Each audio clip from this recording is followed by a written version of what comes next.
Yeah, it looks way better. Um, Because they got a better camera. Maybe. Yeah. Commissioners, the only thing that I wanted to remind you about is the schedule for the public hearings that we have on the 1st of February. So just wanted to remind you about that. The consensus was 5:30, and we'll have meals here, and we'll just go through public hearings. We won't have any business items that night. But that allows us to have 2 public hearing meetings in February. Otherwise, we wouldn't be able to because of the way it fell in the short month, 28 days in February. So that's the only announcement I have. Okay. 5:30, yeah. Okay. Approval of minutes.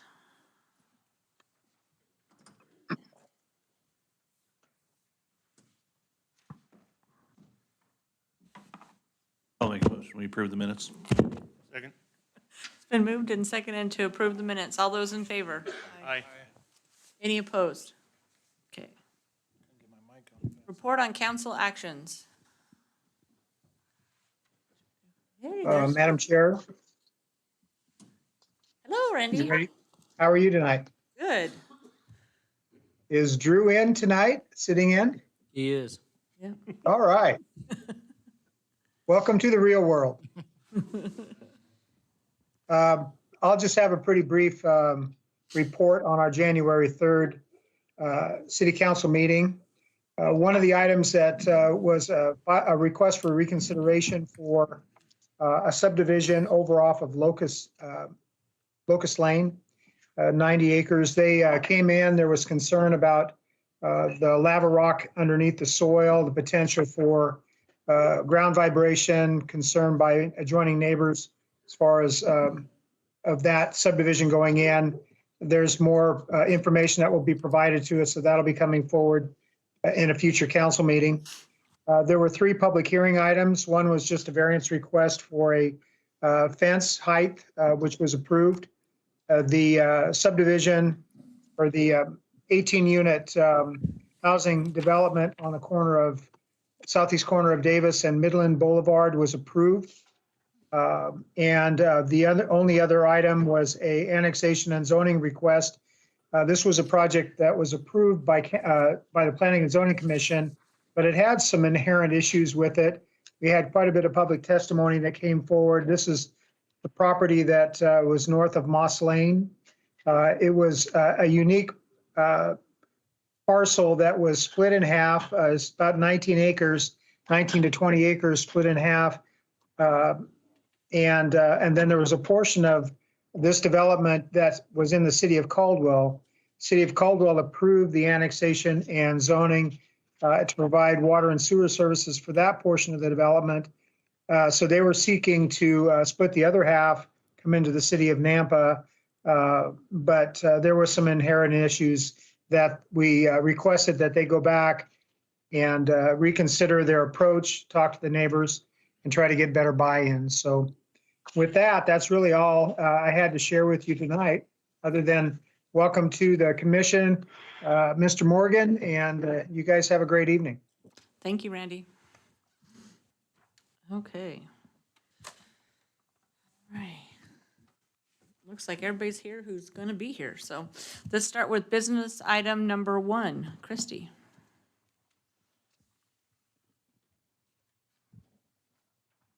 Okay, thank you, Madam Chair and Commissioners. The action from you, requested from you this evening is the approval or denial of the Heron Ridge Subdivision Number 2, located on the southeast corner of South Middleton Road and West Greenhurst Road. It is located inside the city limits and is zoned RS7. It is bordered on the northeast and west sides by other phases of the Heron Ridge subdivision, and on the south, there is Canyon County undeveloped property. Annexation and zoning to RS7 and preliminary plat were approved in August of 2020, and Phase 1 was recorded in October of 2021. This development proposes 36 residential lots and 5 common lots on 10.36 acres.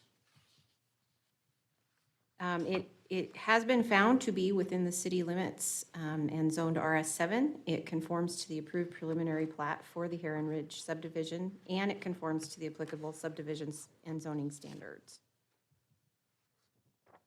And staff feels that it is appropriate for this commission to recommend approval of the final plat for Heron Ridge subdivision number 2 to City Council with the conditions as listed in your staff report and any others that you see fit to impose tonight. I will stand for any questions. Thank you. Any questions for Christie? Okay. Madam Chair, I move that we recommend to City Council approval of the final plat for Heron Ridge subdivision number 2, which includes 36 buildable lots, 5 common lots on 10.36 acres located on West Greenhurst Road for Matt Schultz, Schultz Development, representing the Brant Agency with conditions of staff. Second. Okay, it's been moved and seconded to approve the final plat. All those in favor? Aye. Any opposed? Okay. Action item number 2, Parker. Thank you, Madam Chair and Commissioners. The action requested tonight from you is the approval of the final plat subdivision for Feather Cove number 4. The surrounding zoning, the Meriwether Park is to the north, zoned RS7. The Feather Cove to the south and west of the Feather Cove. To the east is County Remington Acres. To the history for the subdivision, the preliminary plat was approved in 2015 with the zoning to RS 8.5. Final plat Phase 1 in 2017, Phase 2 in January of 2020, and then Phase 3 of October of 2020.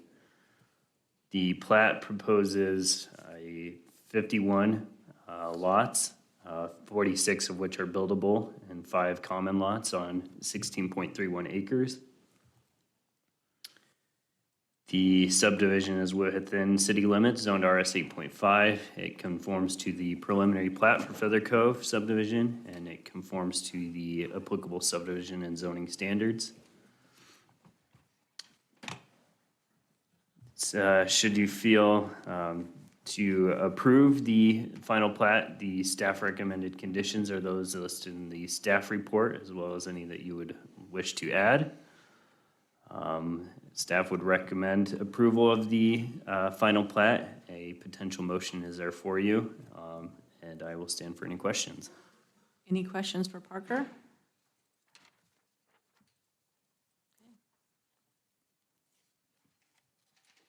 Madam Chair, I make the motion to recommend approval of the subdivision final plat for Feather Cove number 4 subdivision for 48 single-family lots, 5 common lots, and 3.46 acres in right-of-way with 2.82 gross lot density at 17449 North Franklin and 0 North Franklin Boulevard for Kent Brown representing Open Door Rentals with all conditions listed in the staff report.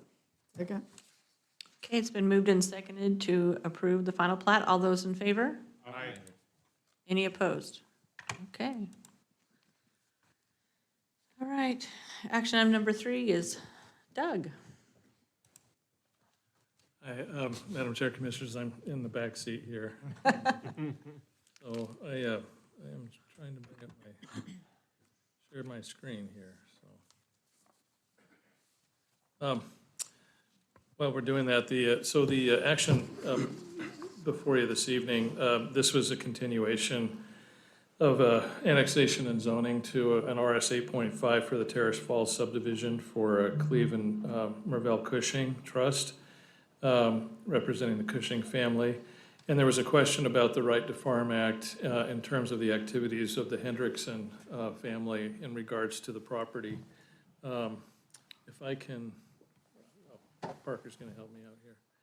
I have online with us, Todd Lakey has graciously offered to answer any questions that you may have, legal questions. He's a city attorney, and any legal questions that you have about the Right to Farm Act. And then following that would be decision by the council. The public hearing was closed, so it would move on to a decision by the commission for a recommendation. All right. Now, if I remember right, Jeff and Steve had questions about the chemicals. Yeah, and they're right to be able to.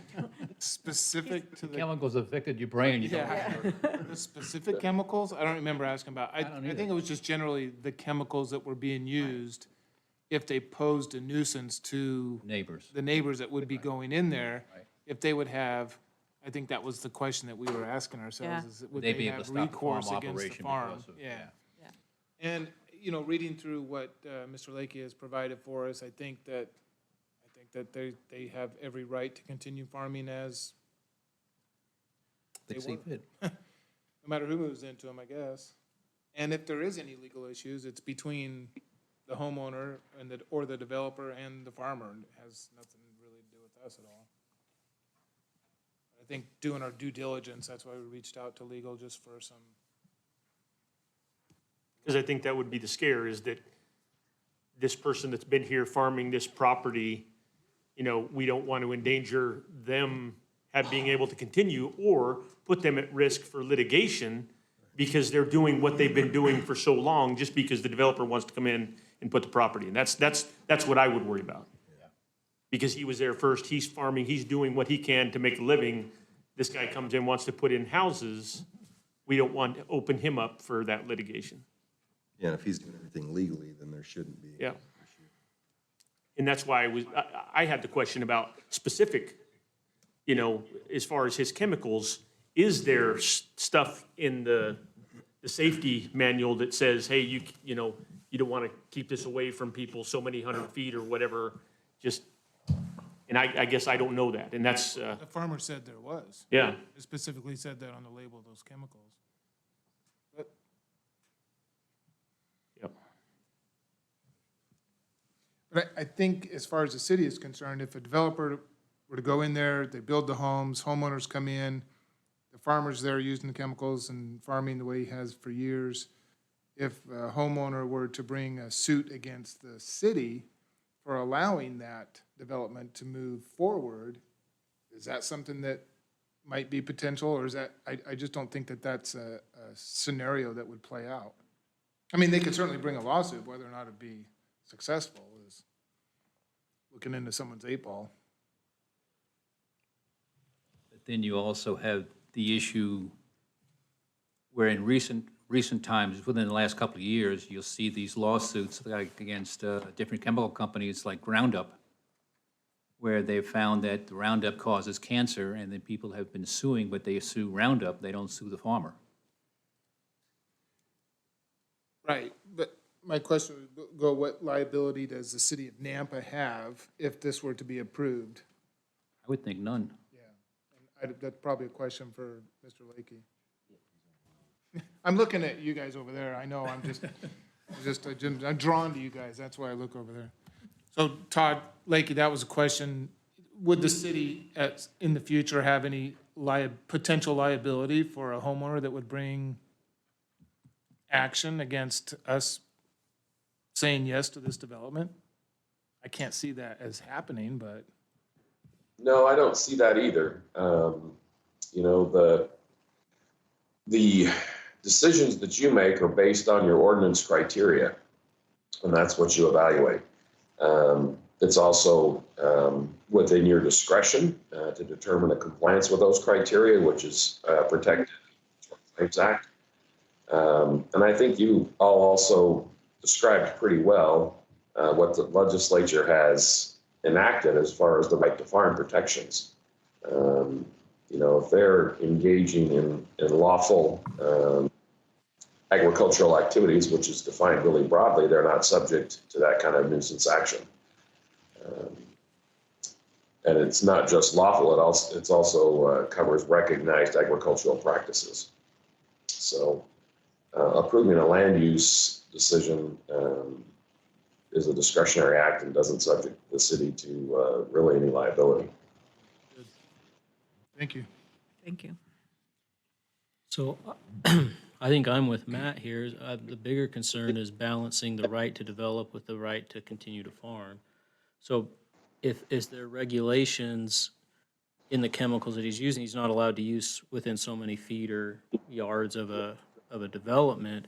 Does what he is lawfully doing now, would it become unlawful just because of the presence of the houses?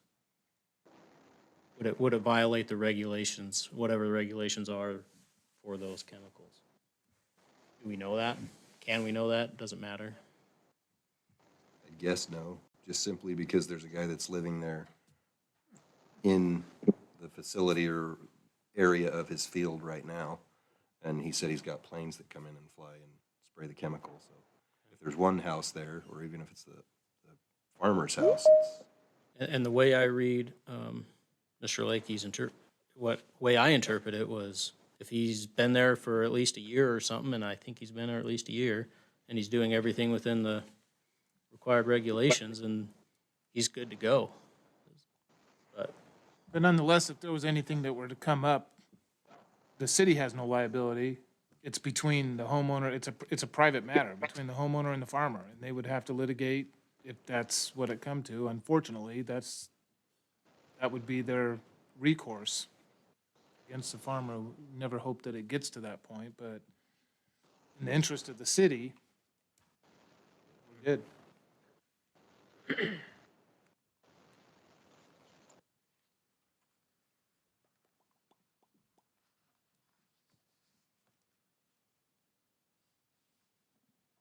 Somebody want to make a motion or? Oh, I was waiting for more comment.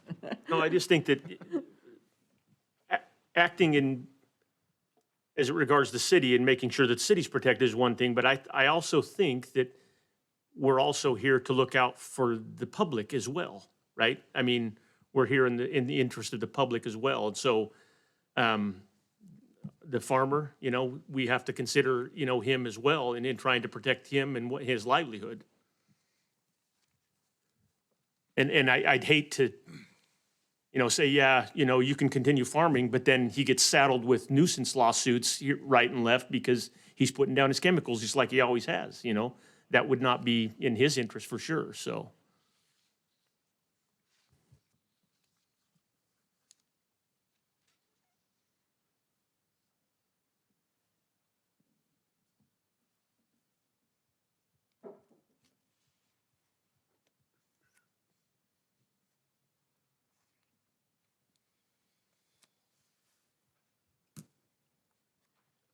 Well, we got 9 minutes to decide.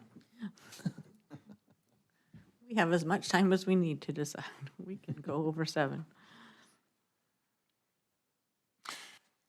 Maybe that's something that should be in one of those disclosures when somebody's gonna buy a house in that development. Can we put that as a condition?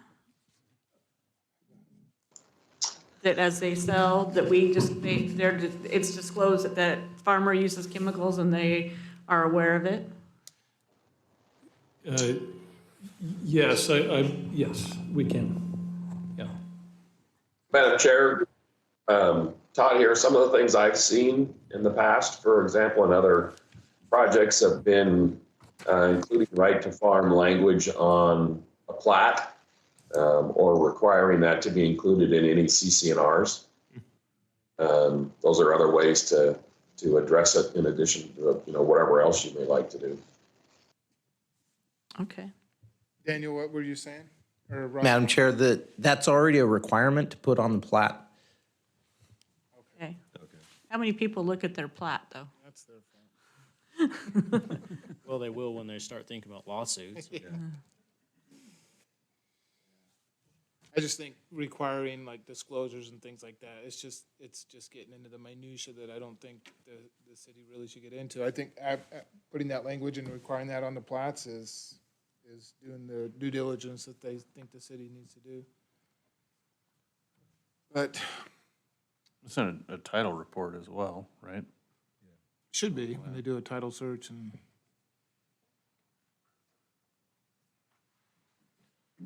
I think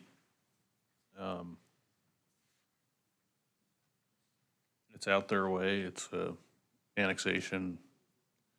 It's kind of a weird annexation, but it's a legal annexation, in my opinion. And I think that's what I'm looking at when making a decision is more to the land entitlement issues or conclusions of law versus, I don't think we're, it's not our place to weigh in on Right to Farm Act legal matters, but, I think it's a good project, and I would support it. I think we've done our due diligence on this one. Agreed. I move to recommend approval, Madam Chair, sorry. Madam Chair, I move to recommend approval of the annexation of zoning to RS 8.5 zoning district, potential development agreement and subdivision preliminary plat for Terrace Falls subdivision at 0 East Locust Lane for Cleve and Merville Cushing Trust, representing Cushing Family Trust. Second. With all the conditions of With all staff. the conditions listed in the staff report. Still second. Yes, Doug? Madam Chair, is it the desire of the commission to add the condition that the Right to Farm Act be included as a condition On the plat? for a home contract? I understood that was already It's already part in of the it. plan. It's already on the plat, right? Then we're. Yeah, it's a requirement of the plat. yes. Then I think this motion is, we're fine with that. Okay. Right, Steve, you still second? Okay. All right, all those in favor of approving annexation and zoning, Aye. Aye. any opposed? Aye. All right. Too many pairs of glasses here. Madam Chair, Okay, yes. if I may, I'd like to make a comment or a statement. Reading through the paperwork that was provided by the city staff for this meeting tonight and for the last year or so, there seems to be a very noticeable improvement in the applications and how they're presented to us and with the information they provide. And I, for one, am very pleased that they provide as much information as they do. I know it takes them a lot longer, but I think it's good for us and it's good for the public to know as much as we can about these applications. I just want to thank the staff for taking the time to do their job correctly. And I will second that. Okay, And Rodney, you give them all a raise now, okay? yeah, go ahead. Nope. Yeah, you don't get to talk.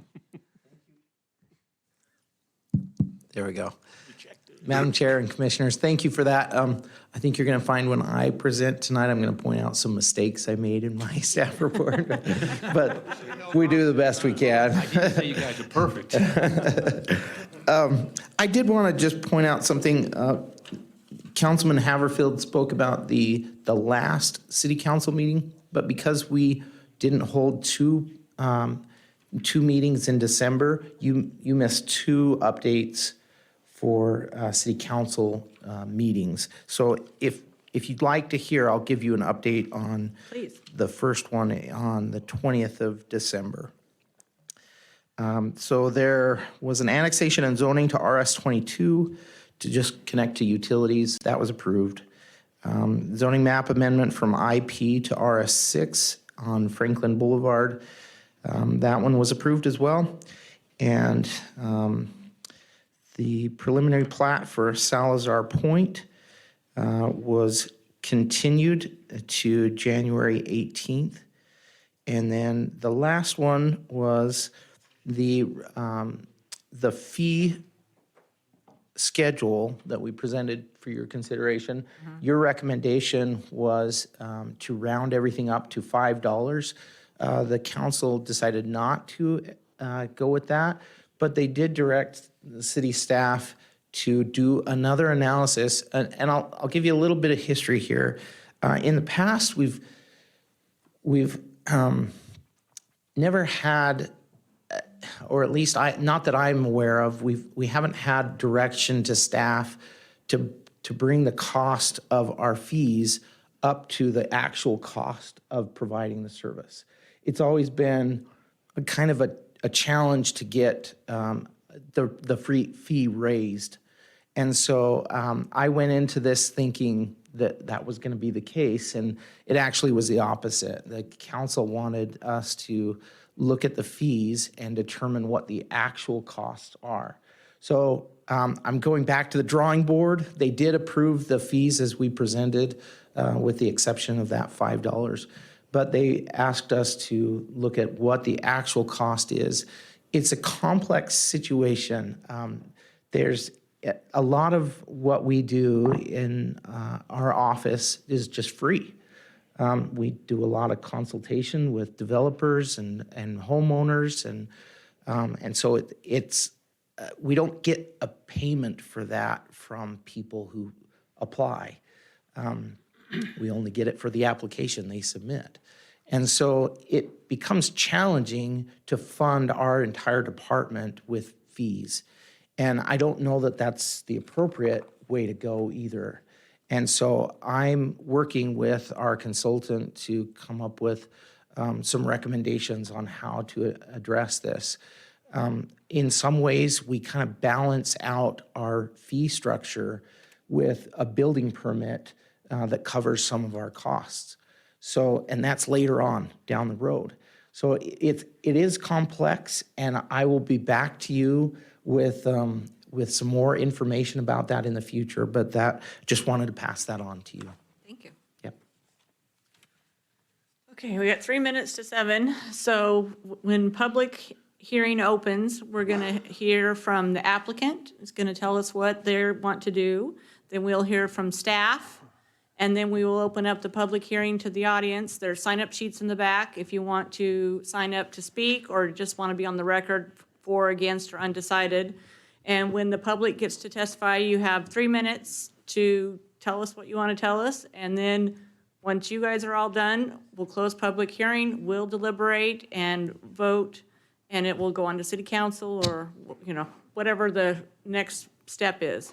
So that's how we run the procedures here. But we got 2 minutes till we start, so.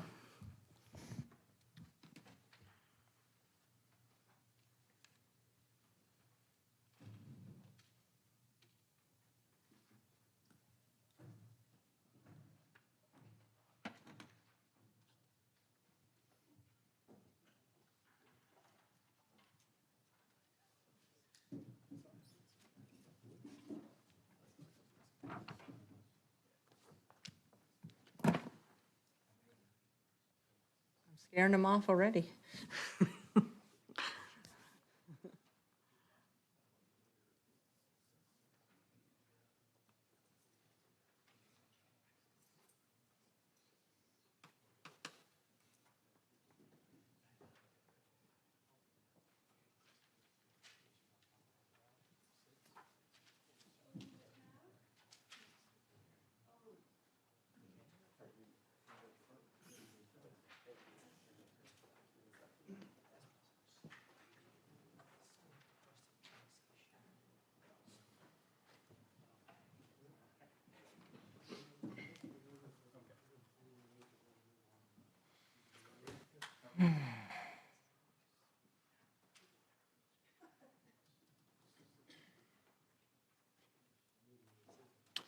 Okay, I have 7 o'clock, so public hearing number 1. Do we have the applicant? Come on down.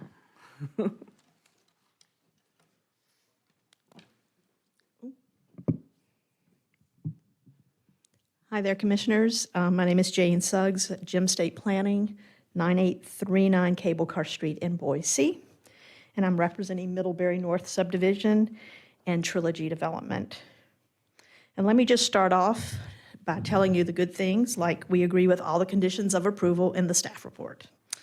And we are very excited to present to you a subdivision, or actually an entire community, that is a great mix of much-needed housing opportunities.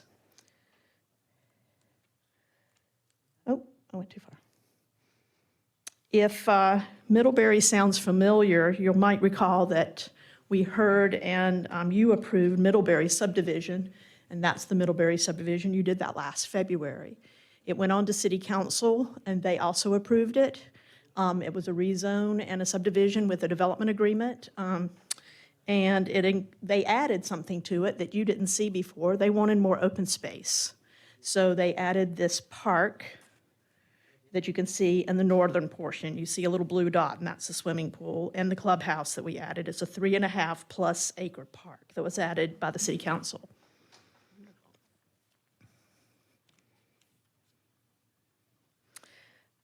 Middlebury North is a lot like Middlebury, the original Middlebury subdivision, which I think we just have to refer to as South now, because it's already annexed into the city of Nampa.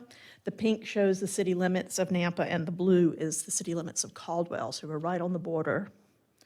We are requesting a rezone from RS6 PUD to RD. This, and a development agreement modification that would go along with that. We want to do that because the PUD had the narrow streets, they were private streets, a lot of cul-de-sacs, and even gated communities, and this is just like Middlebury had the same thing.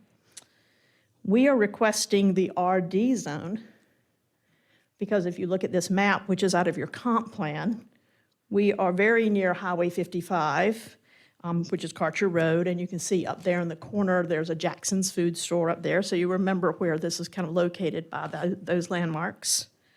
Brownstone Estates you've approved, and that is to the north, and it's a mix of housing with RS7 and RD zoning. There's an Enclave subdivision, which is actually in Caldwell. It's just north of us, but it's part of Caldwell's area of impact. It's going through an approval process now. It's a mixed-use development with single-family, multifamily, storage units, and some commercial uses. So we're very close to other commercial uses. And of course, your comprehensive plan recognizes the Nampa Christian School and that large purple area, which is future community mixed use. So the RD zone really fits into that. This is our preliminary plat. We do have a mix of housing types, single-family residential and also 2, 3, 4 units that are attached. That's what the RD zone allows us to do, is this mix. And this designation actually increases our opportunity to provide a mix of housing.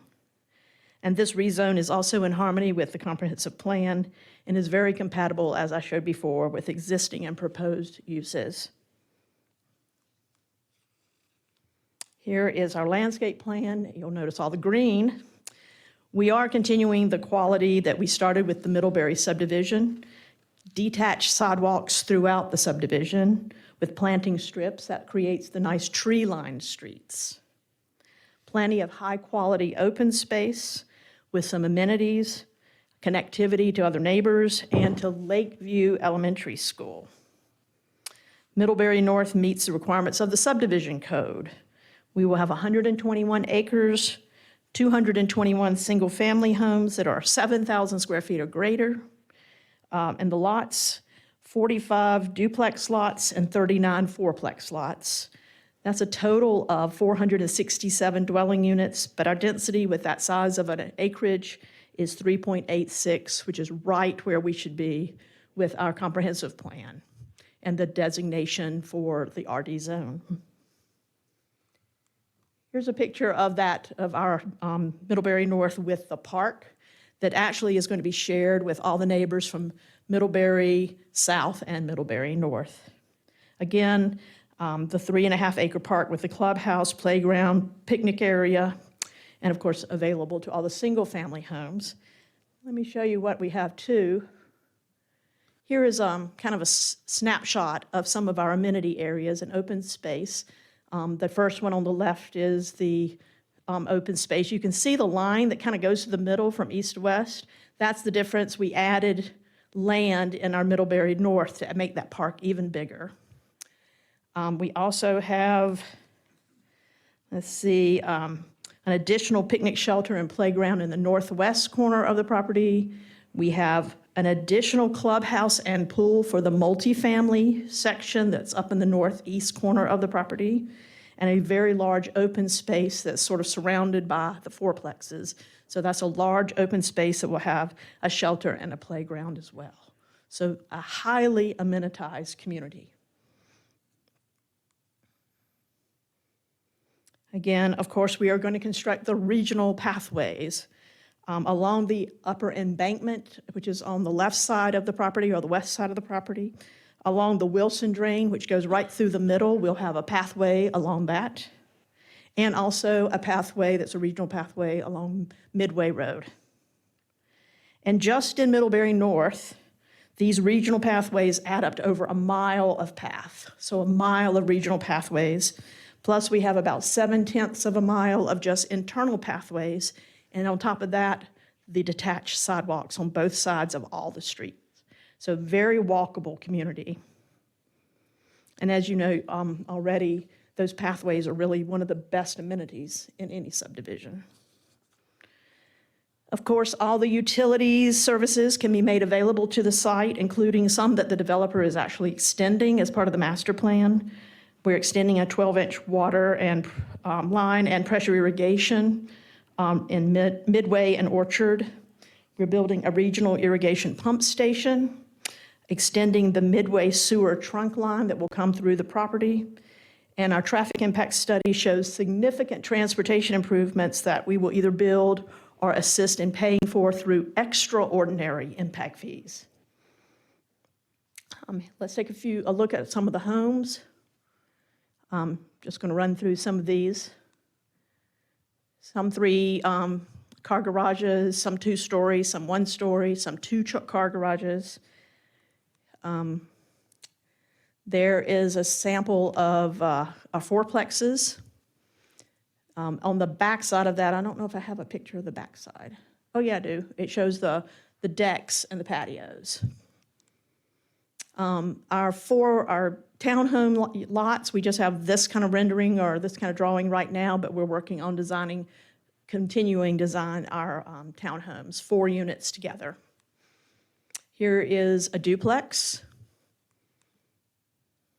And this is an idea of our clubhouse, again, working on some of the renderings and the design for our clubhouses.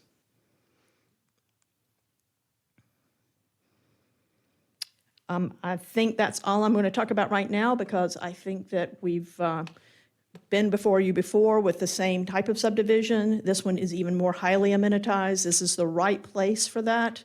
With the RD zone, we really like the mix because we can put some of the more dense areas closer up to Karcher and next to the already mixed-use properties that are being developed. And I respectfully request your recommendation of approval of our rezone and the DA mod, and also approval of our preliminary plat. And I can answer any questions you might have. You just have that one vehicle bridge at the bottom there, and then the footbridge at the top? That is actually a road at the top. So we have 2. And that one in the bottom that goes from east to west is actually like a mid-mile collector. We don't have any front-on housing on that. It is a continuation of Cirrus, which is over in the Peregrine subdivision, which is to the west on the other side of the embankment. That's in Caldwell. And that's where Valley View School is. See if I should go back. There is one drawing that I have. See in this, you see Middlebury North, Middlebury South, you see the Peregrine sub, and then you see Lakeview Elementary School, which will be walkable. It's in the same square mile, basically. It is going to be an easy walk or bike ride for kids to go there. And tree-lined streets. Will be connected by a pathway from the subdivision, Lakeview? It'll be connected by a road, Okay. a street with detached But sidewalks. they're not going to have to walk out onto Orchard to get to, No, no, they would go straight across. And that's, of course, we're phasing. The sewer comes from the northeast portion of Middlebury North. So the actual Middlebury South, and I use the quotation south, that was original, will actually develop last. It just happened to be the property was sold differently. So that's how we came in. Thank you. Question on the traffic improvements, maybe engineering can help, but in the staff report, it mentions like impact fee based on project, extraordinary impact fee based on project contribution to total intersection PM peak. Are those numbers negotiated already, or are they in continuing discussions based on volumes, phasing, that kind of stuff, or how does that work? Just for my information. Madam Chair, Commissioner Van Acker, the percentage of contribution is already established in the traffic impact study. They will have to provide us with cost estimates for the improvements so that we then take that percentage from that. So the dollar value is not established right now, but the percentage contribution is established within the transportation or the traffic impact study. Okay, cool, thank you. Okay, Christie.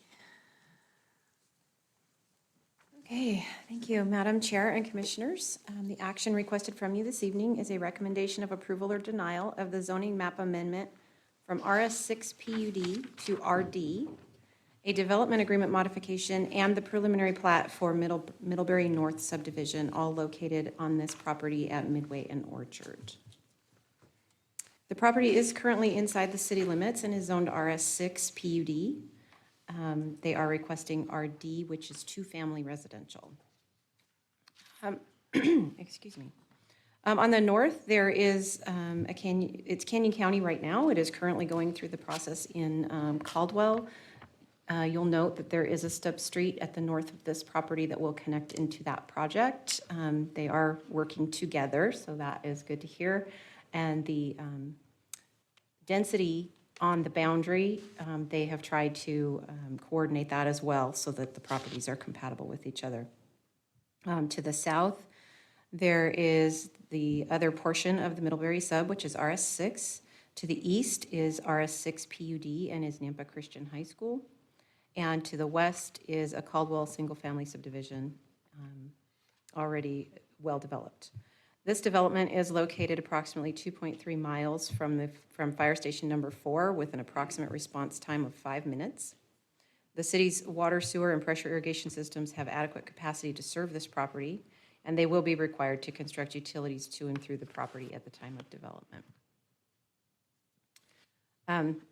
As discussed, and obviously you guys have read through a lot of these notes, so I'm not going to bore you with it. There has been an extensive traffic analysis done by the city engineer and by NV5. The study has been reviewed and approved and identifies the triggered impacts and mitigation to be addressed by the development, and these are all listed in your staff report and in the engineering memo. If there's any questions that you have with that, of course, you're always welcome to talk to Daniel about that. They are required to dedicate a certain portion of right-of-way on Orchard, Midway, and the Cirrus and Flamingo connection. They have frontage road improvements on Cirrus and Flamingo and Midway Road. They are following the bike and ped plan with their 10-foot wide pathway along the Wilson Drain and Upper Embankment Drain. The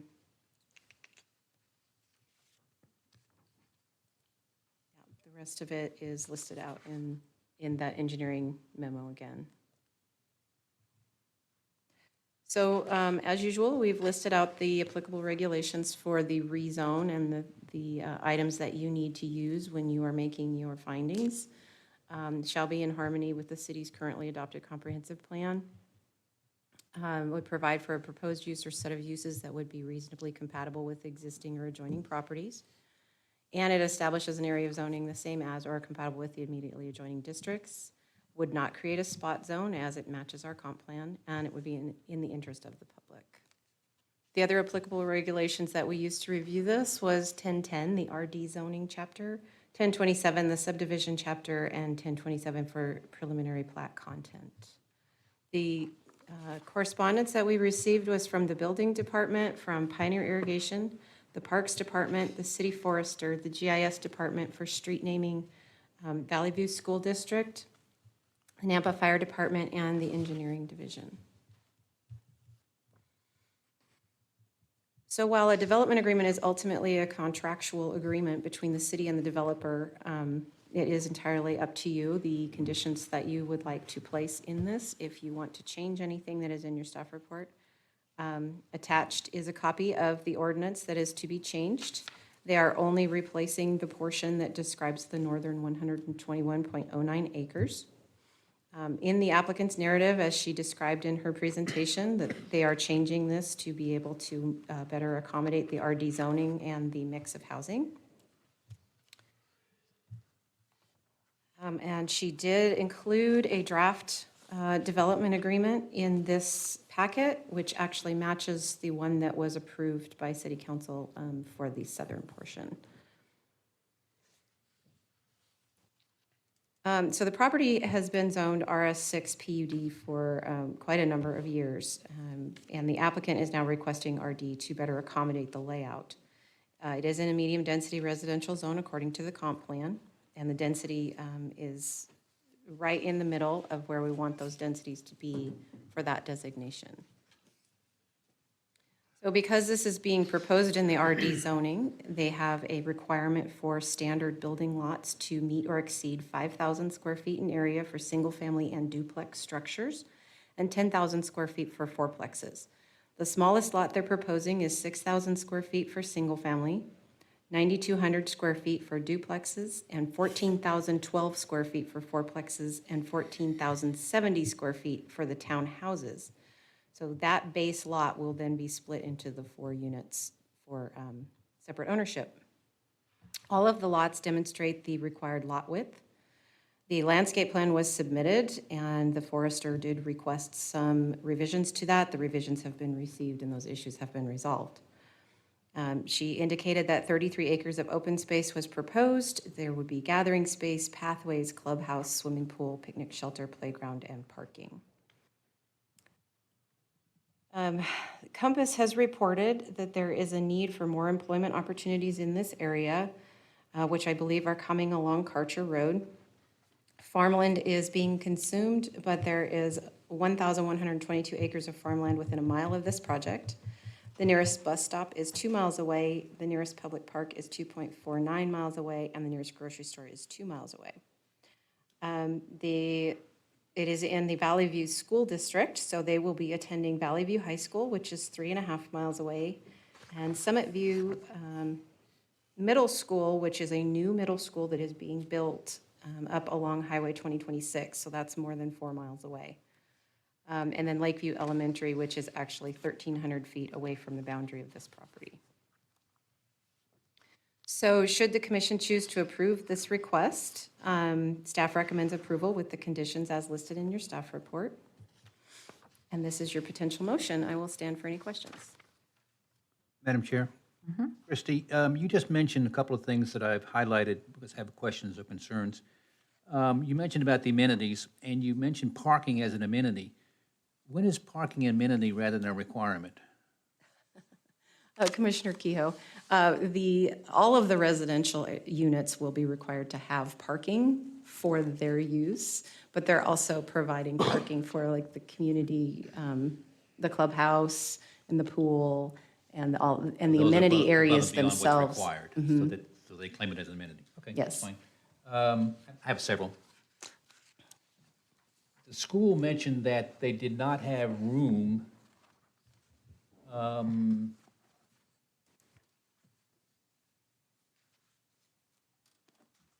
let me go in my order that I haven't written down yet. Let me back up. Developer, under the recommended conditions of approval, number 4, developer shall address the following mitigation measures identified in the approved traffic impact study. What does address mean? I mean, they look at it and they say, no, I can't do anything, it's okay? Or does that mean they have to do something, or?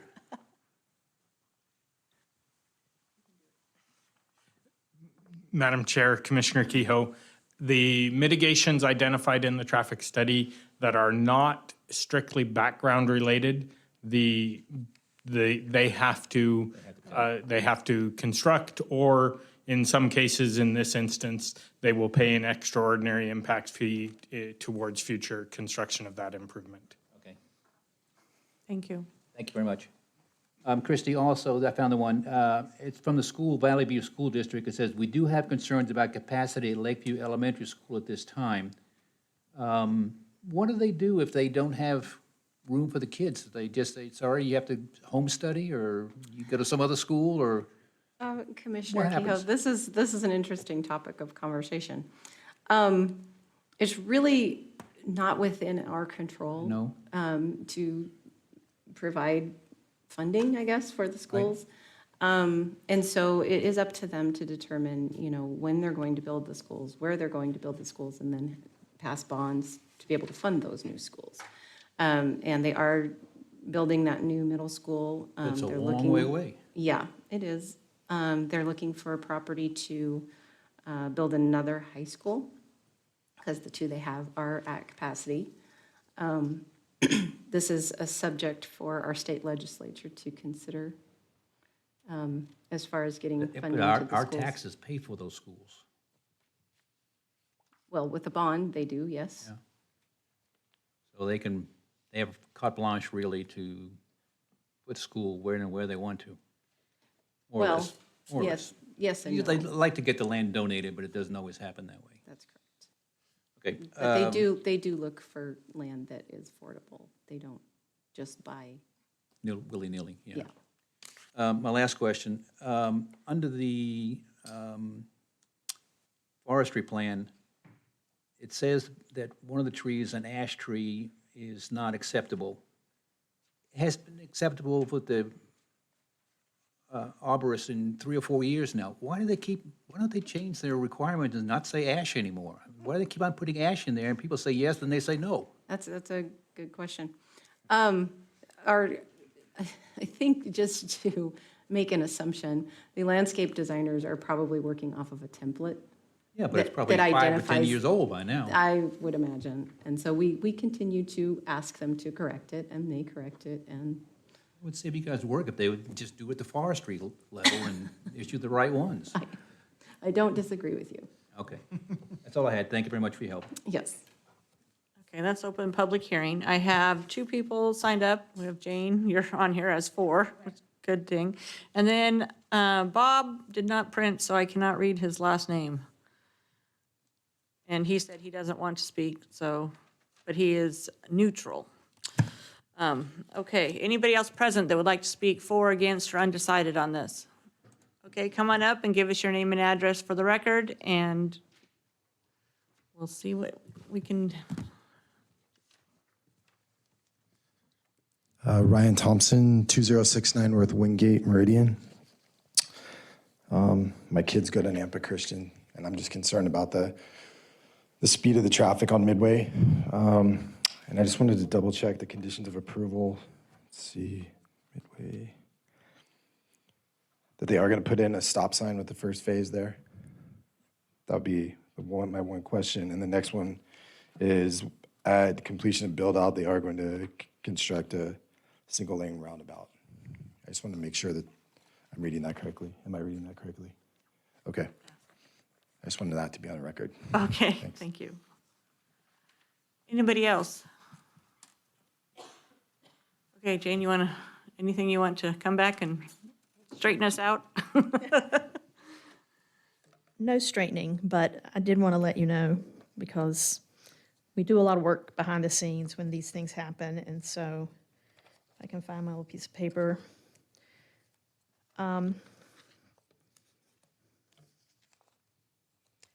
First, as Daniel was talking about our fees, they are set, the percentages are set.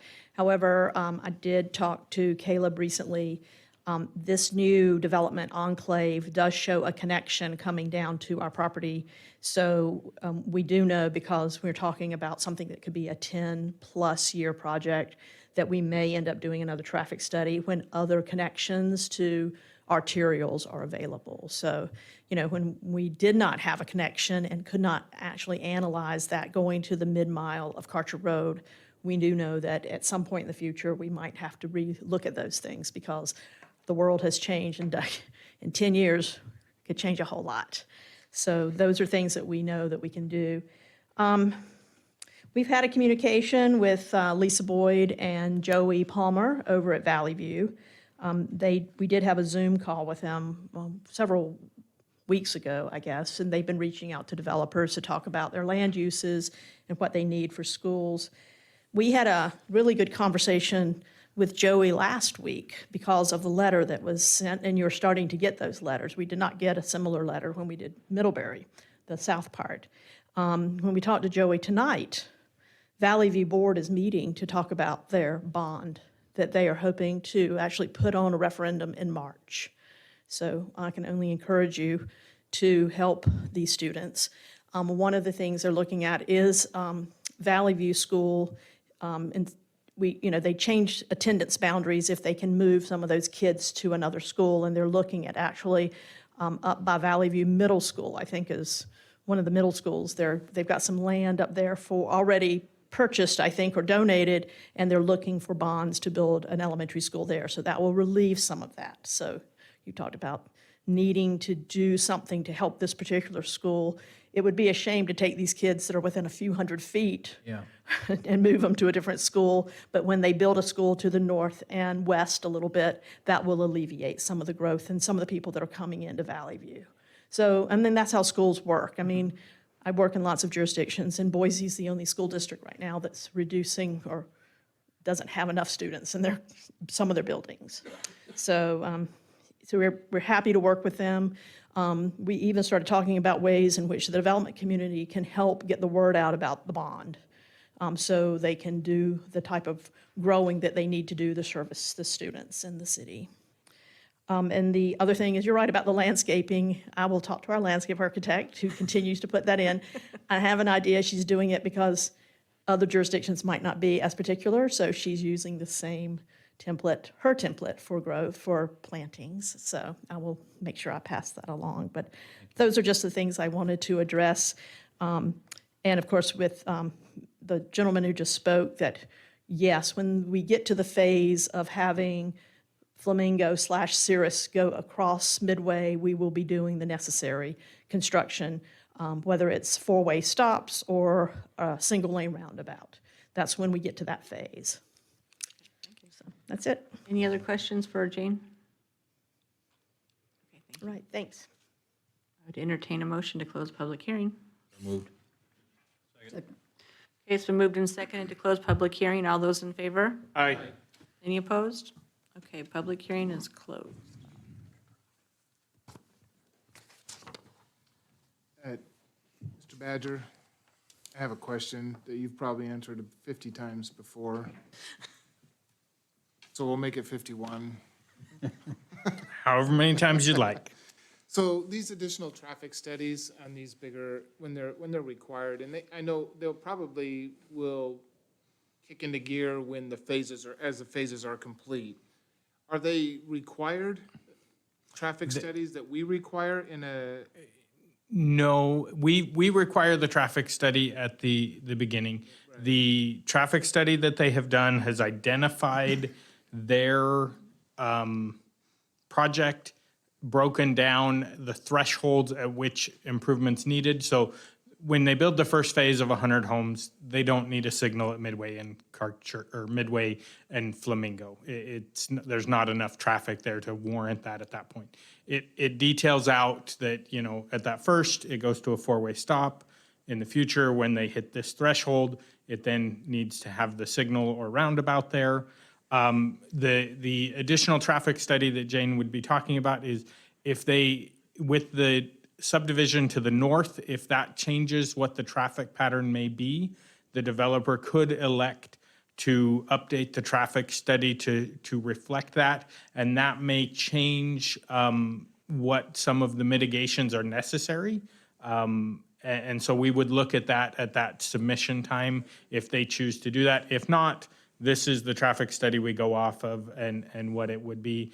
Any connection out to Karcher would only lessen the impacts on the other roadways. And so, that's something that they could choose to do to bring down their extraordinary impact fee costs. But that's not something we would necessarily require them to do. But that study only takes in that development. Correct. It doesn't take in that commercial area that might develop next to it and the increased traffic on 55. Well, so what it does is, as they look at that, they look at the background traffic and just general growth. They don't necessarily have specifics. Any other project that comes in within this area and has to do a traffic study, it would look at the background, and then this would be included specifically in that background traffic as they're doing their analysis. So if somebody comes in, a couple years down the road and they're doing a subdivision on the south side of Flamingo across from the high school, their traffic impact study will have to account for what has been planned in this. And so that's how we get that cumulative effect as we go through.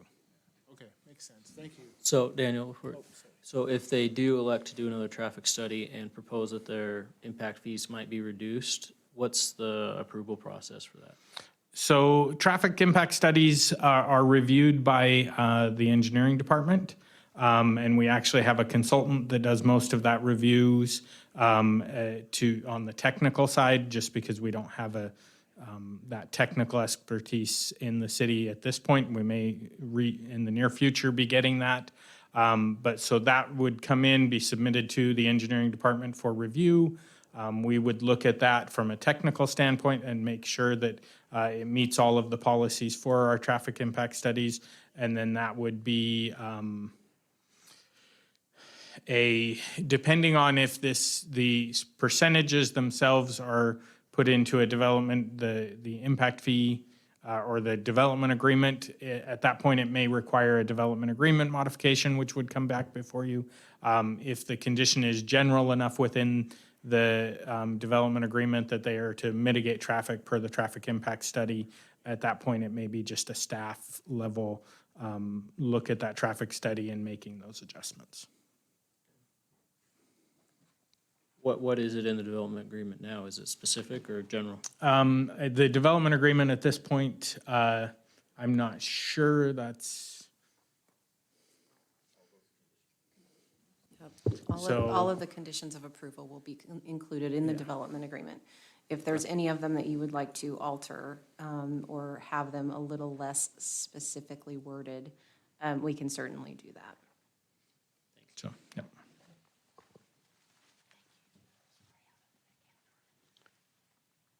Okay, any other questions of staff?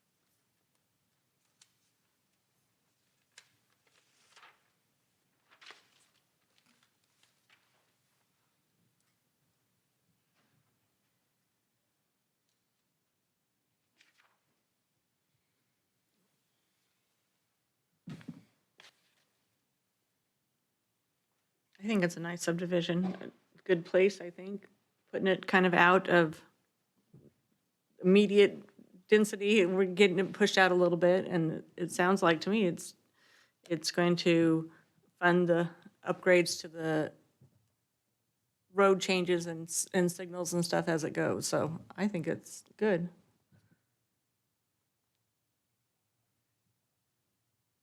Can we get them to upgrade Carter overpass too? All right. 16 lanes? Nobody has enough money to do that. Wouldn't be enough. 16 lanes would not be enough. No.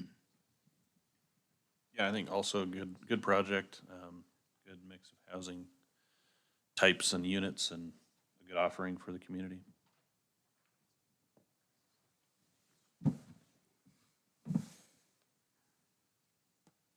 Yeah, Madam Chair, I think I would make the motion that we recommend approval of zoning map amendment from RS6 PUD to RD zoning district with a development agreement modification to rescind and replace the existing agreement, which is the ordinance number 3610, and subdivision preliminary plat approval for Middlebury North subdivision to include the 244 single-family lots, 36 duplex lots, 38 fourplex lots, 69 common lots, and 28.79 acres of right-of-way, totaling 468 dwelling units at Midway Road for Gem State Planning, representing Endurance Holdings LLC, with all the conditions listed in the staff report.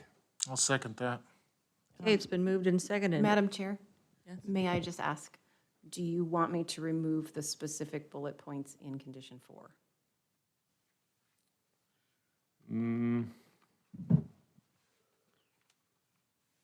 I don't think so. I would say no. Okay, No, I don't think so. I think it's fine the way it is. okay, thank you. Okay, so it's been moved and seconded. All those in favor? Aye. Any opposed? Okay. Thank you. Okay, next public hearing is subdivision preliminary plat for Maple Leaf subdivision.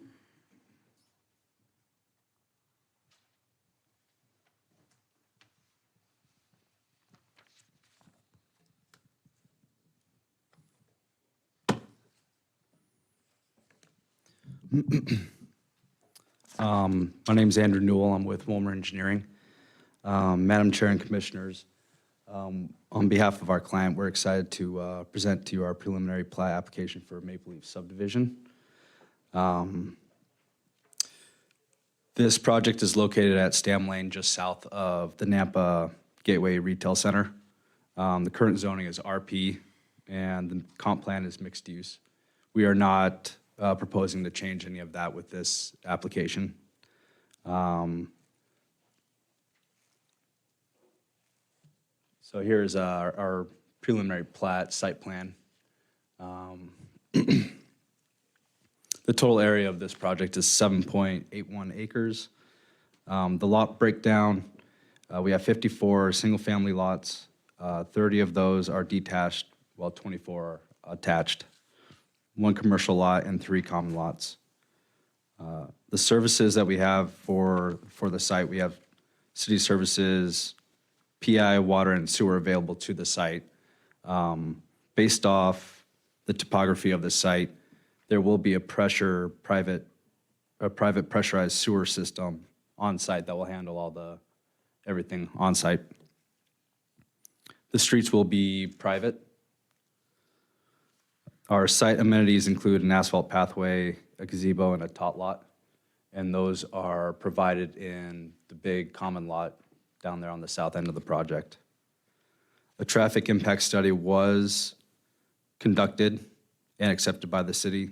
This traffic impact study analyzed any left turn lanes or any turn lanes in general that needed to be associated with this project.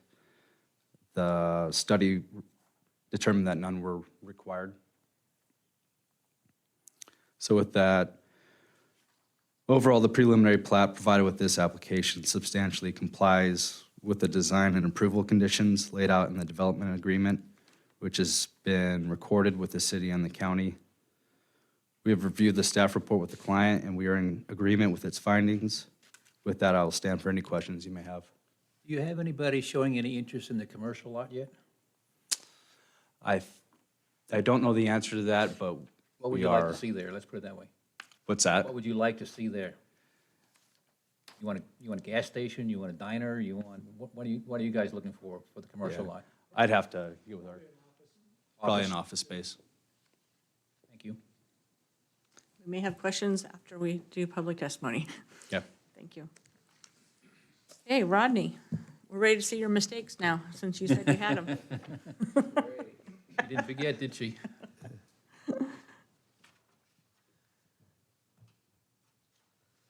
All right, Madam Chair and Commissioners, here's the plat. You've already seen this. We can go back to this if you need it. And here's the general location. You should know where this is. You've seen this one before. It's across from JCPenney and the Gateway Business Center. And the request before you is a subdivision preliminary plat for Maple Leaf subdivision. And the applicant has outlined the number of lots and the number of course, the 1 commercial lot there.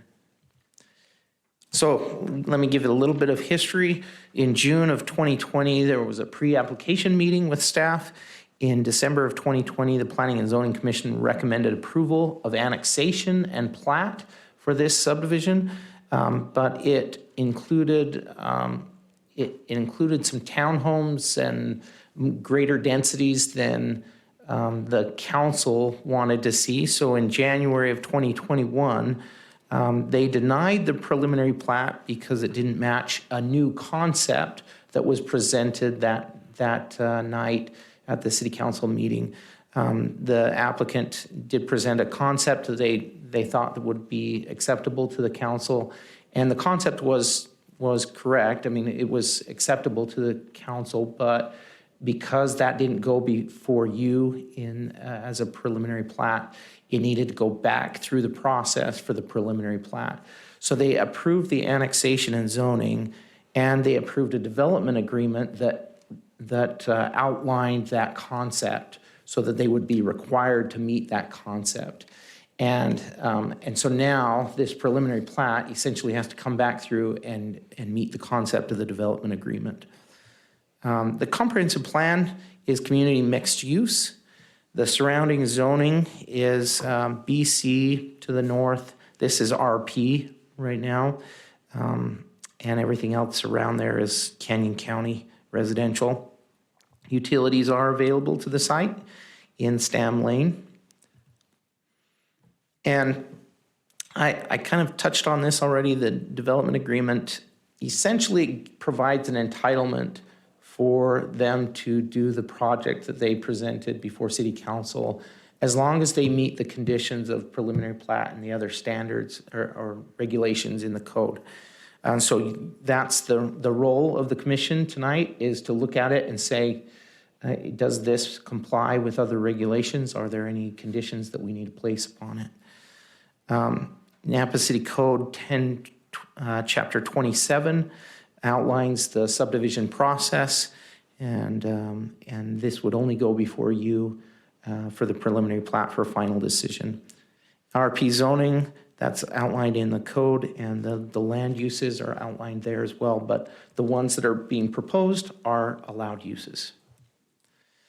Here's a list of the signs that are possible in the RP zone, and then the analysis of the, somehow there's one of those mistakes. I left that one in there. So Maple Leaf subdivision, I liked this layout just to clearly show what's going on here. There's a common lot here, a common lot along the front, a common lot here, and a common lot here. And so there's some drainage facilities in both of these, but this is to a standard where they're able to have some playground and facilities there for the subdivision. So total lots are 58, total commercial lots are 1, and common lots are 3. So the density is compliant. The minimum allowed RP residential lot size for detached single-family lots, that's compliant with the code, as well as those for the attached single-family lots. So just for clarification, we've got one new commissioner here. Just to make sure you're clear on this, when we reference a townhouse, we're talking about a single-family lot that is conjoined or that's touching or next to another building, and there's no space between them. So the property line goes right down the wall. And so in this case, the lot sizes are dependent on the master lot, which is the full building rather than each individual lot. So it's compliant with the code section there, and for the lot size, the lot width, and there are no compatibility requirements, and the setbacks are all compliant as well. So staff analysis, I already talked about the setbacks. The right-of-way has been dedicated. The landscaping plan was approved by the forester. The pathways and open space are compliant with our code. And even though they weren't required at the time, the development agreement essentially required that. So because they went through the development agreement, and got that approved, it was required to have that open space. And so it is compliant with that development agreement. They did hold a neighborhood meeting, even though they weren't required to as part of the original application. It was from the old code. Okay, so we had correspondence. Building code required compliance with Title IV. Compass said that it was consistent with the goals and estimates of the Communities in Motion 2040 2.0 plan. Nampa Engineering, those are all outlined in your staff report, as well as in the conditions that I'm recommending tonight. The Nampa Meridian Irrigation District just pointed out that there's a Dewey lateral and that they'll have to comply with their requirements. Nampa School District, the children from these homes will attend Endeavor, East Valley Middle School, and Columbia High School. And then I wanted to just bring this up. This statement from the school district is that they do have concerns about capacity at these locations. And they pointed out that Columbia High School will likely need to move to a 5A category of school. The district allows for open enrollment. I think their point there is that if it gets to be too much and people aren't even wanting to go there is the capability to distribute it a little bit, but I wasn't sure how else to interpret that. And then finally, they just encouraged sidewalk and lighting to get to schools, but all these schools are not within walking distance. And then finally, the public comment, and I'm gonna try to, for some reason, my menu at the bottom is covering up some of that comment, so I'll do this. Kathy and Tony Hinshaw at 925 North 52nd Street opposed any development in the area for the following reasons. They felt there was too much traffic congestion already. Landscaping will appear like apartments and townhomes, which some of them are, townhomes at least. Number 3, they were concerned that residents will complain about existing livestock in the area. I think they have some goats and some chickens in the area and that kind of livestock that's able to be on a residential large lot. They enjoy the existing wildlife on their neighbor's property and don't want it to go away. And they are concerned about the irrigation water not continuing as it is today. And that last point, I forgot to put that in our staff analysis. And as you know, state code requires that the same volume of water be distributed in the same location as it was before the development occurs.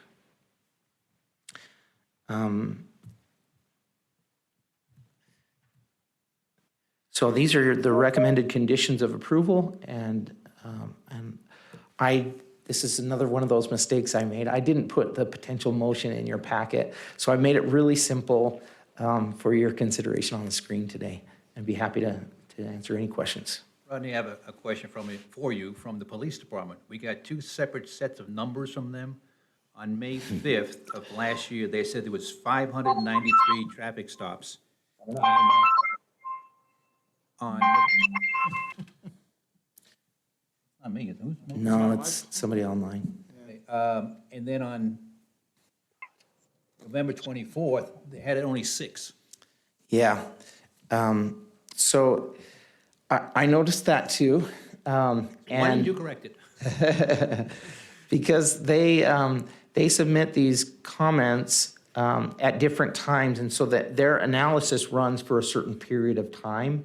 And Must start in November. so they must start over, yeah. In November. So, yeah, and it is a little bit challenging. The areas that they give numbers for are districts, and yet the district could be Much larger. really big, or it could be really small, depending on where you're at in the city. So it's hard to compare those to each district. You know, every time I see a project come forward, I look at those numbers and I'm like, I don't know how to compare this to the last project I did, because it's a different area, different population, different circumstances. So that's challenging. I'm not sure that that's the best thing for us to focus on, because it's difficult to compare what is good and what is not. They had 593 accidents or stops in 1 month, and then 6 the next month. Big improvement. Okay, that's all I had. Thanks. Okay, we'll go on to public hearing. I just have Andrew signed up, which you already did your thing. Is there anybody present that would like to speak for, against, or undecided? Okay, does anybody have any other questions for Andrew or staff? Make a motion, we close the public hearing? Okay, it's been moved and seconded to close public hearing. All those in favor? Aye. Any opposed? Okay, public hearing is closed. Madam Chair, I'll move to approve the subdivision preliminary plat for Maple Leaf subdivision at 04921 and 5009 Stam Lane, totaling 7.81 acres as proposed in the staff report for Landmark Pacific Development Incorporated, with all conditions of the staff. Okay, it's been moved and seconded to approve. All those in favor? Aye. Any opposed? Okay. That wasn't too bad, Rodney. Good job. All right. Public hearing number 4.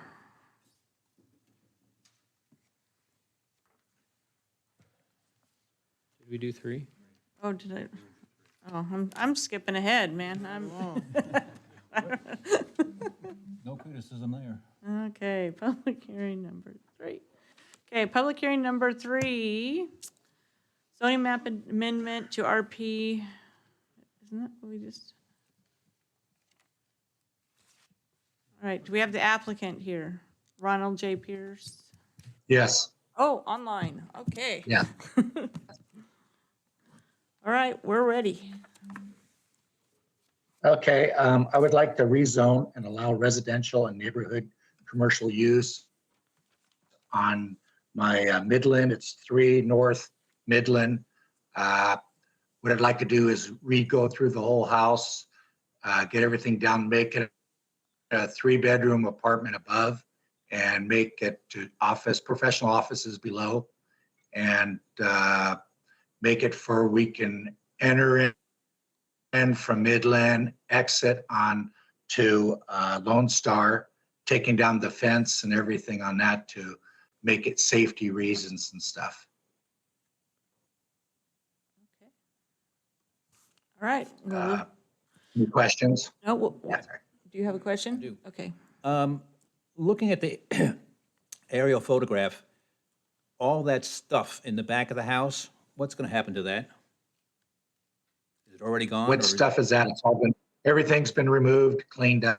Okay, so all those cars and Everything's gone, yes. wonderful. Thank you so much for doing that. Yeah, well, that was the previous owner. Yes, I realize that, but it was an eyesore, and you've done great service Oh, to yes. clean I it up. can see. Right. Yeah, it's my project that I took on, and I feel that it'll really look good when I get done. I've done other projects, other places, and everybody's been happy with them. And I know it was an eyesore before, and I think I can make it a real beautiful looking corner. Thank you. All righty. Doug, this is you. Yeah, thank you, Madam Chair, Commissioners. So a little bit of the history on this site, it was annexed in 1978. And what's going on here? Is that me? I'm gonna turn that off. Oh. I don't have any speakers on. All right. It's just really loud. That's far away. So it was annexed in, I'm sorry, can I use the other mic? Thank you. My apologies. The current jurisdiction is in city limits, zoned RX6. It's in a medium-density residential land use setting, and this is really important in terms of how the comprehensive plan narrative applies to this project, and I'll go over that in just a moment here. The utilities are available to the project, and they're located both in Lone Star and North Midland Boulevard. So this is the photograph from the street level. This is a view from the intersection of Lone Star and Midland. And then this is the aerial, and you can see what it used to look like with the cars and debris and everything that was on the site. So the comprehensive plan in section 5414, there's an allowance for some limited commercial development in the medium and high-density residential land use setting. This applies to every quarter section, every 160 acres. The plan is very specific that it be on a street corner, that it be no larger than 21,000 square feet, and that the commercial uses are limited by the zoning code that would be applied to this. Typically, the zoning code for this type of development would be an RP or a BN zone. The applicant is seeking for an RP designation. The RP is a good fit for this intersection in that the allowed uses in the RP have to be compatible with residential development that's already there. And the RP zoning district land use table was included in your staff report. There are both permitted and conditional permitted uses that are allowed on this site. In terms of the conclusions of law, Christie has read in the previous applications. These are the standard conclusions of law that go along with the rezone, and they are in your staff report. In terms of the agency comments, the comments that had no comment on them were not included in this, but the case for debris was opened by the code compliance, and apparently that's been dealt with. The Nampa School District welcomes a change. I guess this has been a problem site for a number of years. The police department have indicated that 307 calls in the reporting district in the area around this site. Looked at other police reports, that's about average for city calls. The engineering division had a few comments. One of the comments that they mentioned was that the Lone Star access needs to be closed.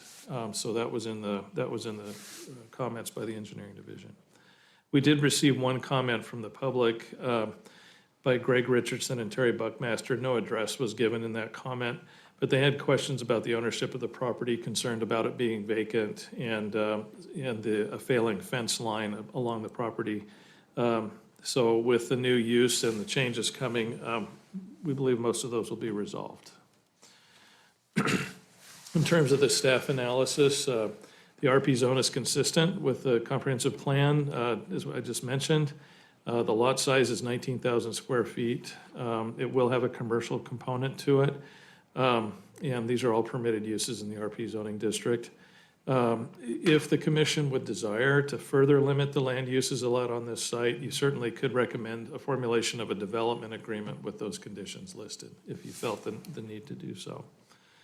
The conditions of approval are stated in your staff report and the potential motions, and I'd be glad to take any questions. Doug, you mentioned that you had a report from code compliance, but we didn't get a copy of it. Is that correct? Code compliance just gave us an indication that a case had been opened. We didn't have a report from them. There's a staircase outside of the building that goes from the ground floor to the second floor. There's not a banister, a handrail, or anything. Did they make any mention of that? I mean, that's obvious violation. We can't let it go forward like that. Yeah, That would be removed. I'm sorry, Madam Chair, Commissioner Kehoe, that would be a building department. When the applicant goes in to redo the project, he will be required to have all those things taken care of. Current code. The roof? Code, yeah, he'll have to meet code, yeah. Doug, is the intent to keep the buildings, or are they going to, the existing building's going to be raised and a new building erected there? What's the, It's gonna be the original building. It'll get a new roof, new outside vinyl finishing and stuff. I was gonna put 2 doors in the front and have doors for the rear for the commercial use. And I was gonna have handicap parking and everything too. I'll have a new driveway running through it, so. It's going to need a total facelift, and there's going to be areas that I'm going to remove. I'm planning on removing the staircase and making the staircase enter through the house and up. So you would only see it just an entrance. You would not, it wouldn't be an outside. And Madam Chair, Commissioner Garner, the project will have to go through design review. Okay, So, perfect. Daniel? Madam Chair, Commissioners, I know that Caleb on his recommendations for the conditions of approval was that Lone Star approach be closed. I would say that listening to the applicant, I would request that we just change that to that site access be approved by the engineering division. That'll give us a little more flexibility as he designs his site to work with him on those access locations. The existing access there on Lone Star, its proximity to the actual signal and where it comes in and out is problematic. We can work with him to potentially move that back and still allow some form of access there on Lone Star. So I would just request that we make that change to that condition of approval. And I'll Right turn work with only be Caleb on an that. answer? Yeah, so those are some considerations that we could work with on that to still have that workable through there. Thank you very much. Okay, do we have any sign-up sheets? Daniel's falling down on his job when he talks. I know. Do we have anybody signed on there, Rodney? There is one person online. Okay, let's go. Terry Buckmaster. Okay, Terry?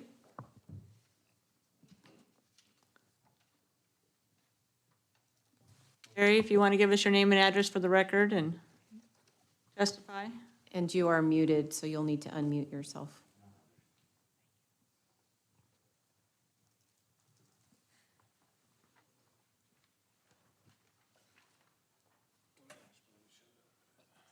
They're talking. Terry, you're muted. We can't hear you.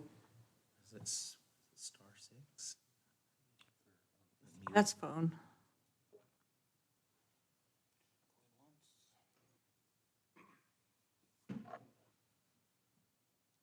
Is there anybody present that would like to testify for, against, or undecided on this?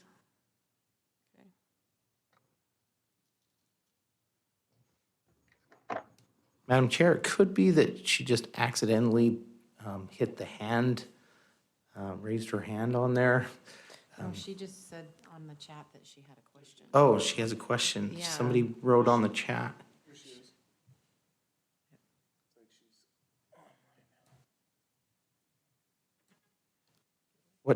She's asking what type of business? Right now, I would just open it up, put out there for a professional business. I was looking before, I was thinking it would be a nice little coffee shop to go through there, but that might be a problem. I'd see what kind of professional dental or would like to rent the building. Once they see it all the way done, I think it'll attract a lot of business. Too many middle schoolers right there for a coffee shop. Right.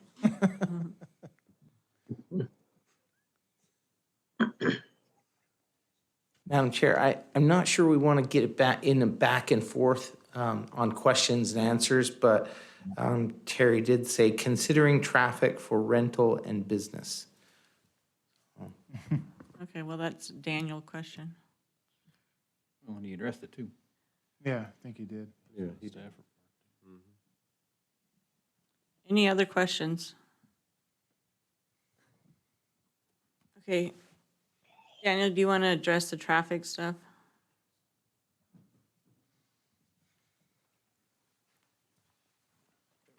Madam Chair, Commissioners, so generally a single home conversion into a business would not trigger any type of traffic impact study or anything of that nature. What we will look at as we look at them, the design of the site and lay out the access points and how we can safely have those access points and function with that signal. That's really what we would be looking at, that not necessarily a concern. A coffee shop likely would be something that we would be concerned being that close and not having an access farther away, but a professional office of some sort or something of that nature would not be unusual for these types of home conversions on corners. If you go down and look at the intersection of Roosevelt and Midland, just a half mile down, you have on that northwest corner, you've got a very similar home that has access there and has been converted to a business that we don't have traffic issues with Right. based on that conversion. So Okay. I would anticipate seeing something of that nature here if he's talking professional office. Okay. All right, I would entertain a motion to close public hearing. So moved. Second. Okay, it's been moved and seconded to close public hearing. All those in favor? Aye. Any opposed? Okay.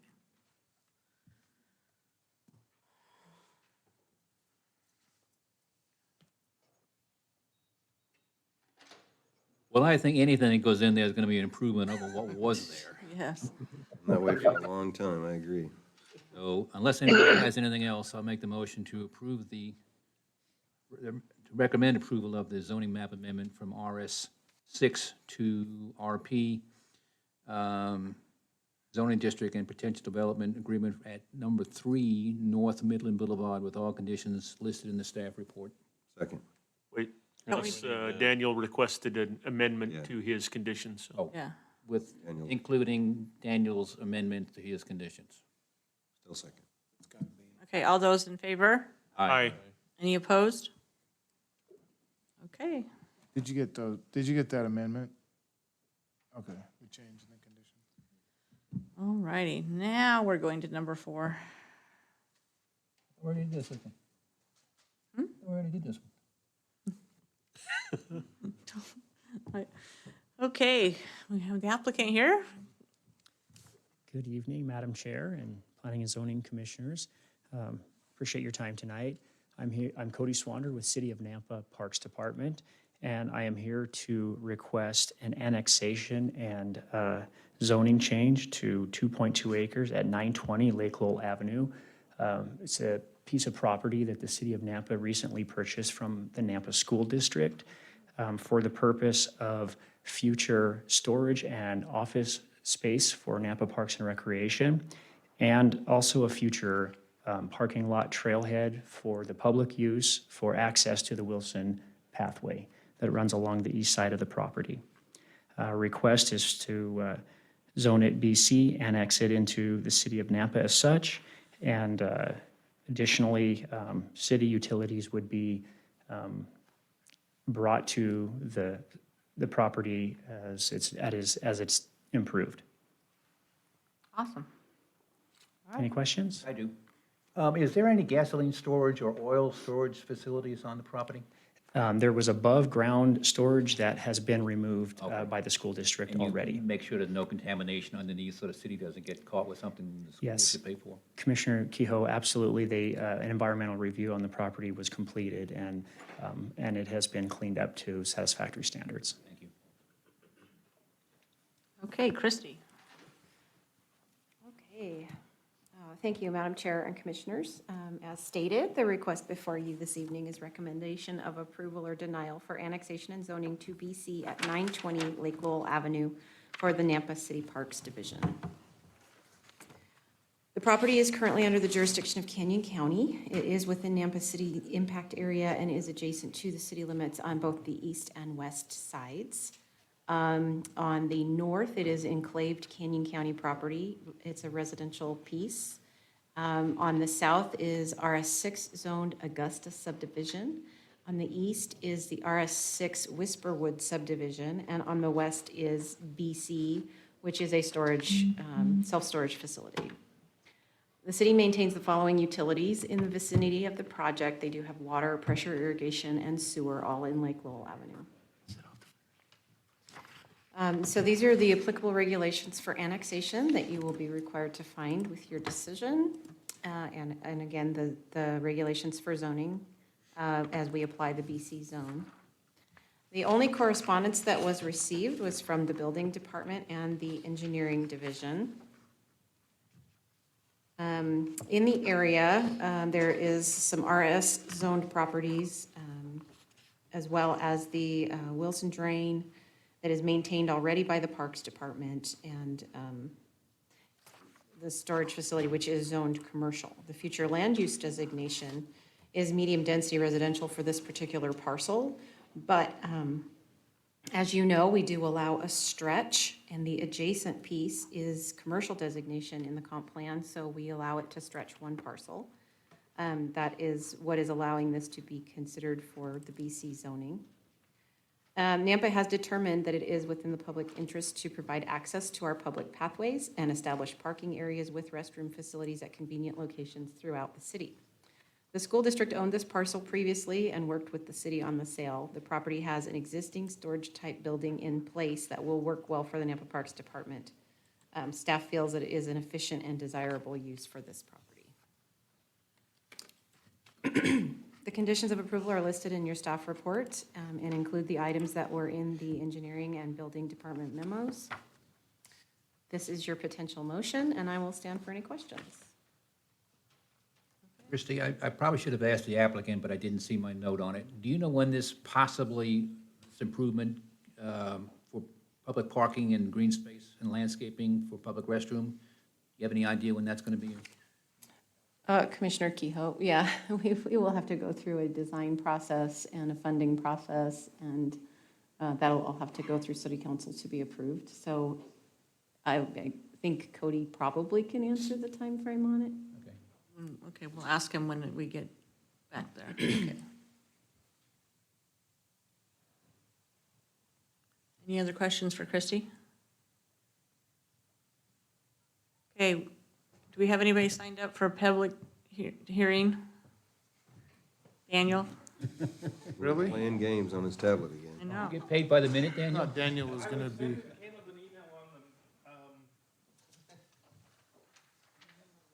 On the last condition.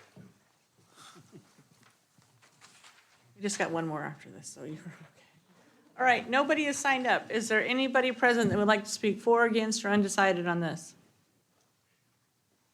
Okay, Cody, you want to come back up and tell us what your timeline, you're crossing your fingers for? Yes, thanks, Madam Chairman. Much like Christie mentioned, there would be a design process and a funding source needed to be secured in order to make these improvements. For the time being, we plan for limited parks use with equipment storage in the warehouse-type style buildings, with future expectation of funding either through the city budgeting process or potential grant funding sources to make actual improvements to the buildings and build a trailhead parking lot area. Would the public be able to use that now to park there and use the trail? Yeah, we intend to allow continued use. The school district was very good about allowing the public to park there, and we will continue and have continued since the purchase to allow public access. Any other questions for the applicant? Okay, Thank you. Thank you. Make a motion, we close the public hearing. Second. It's been moved and seconded to close public hearing. All those in favor? Aye. Any opposed? Well, I'm excited about this because Good stuff. it's going to be nice to have that on that path, yeah. Yeah. Yeah, Madam Chair, I'll make a recommendation to the City Council. We approve the annexation and zoning to BC at 920 Lake Lowell Avenue for Nampa City Parks Division, represented by Cody Swander, with all conditions listed in the staff report. Second. Okay, it's been moved and seconded. All those in favor? Aye. Any opposed? Okay. All right, thank you. Okay, public hearing number 5 has been withdrawn. So we got number 6. We have the applicant here.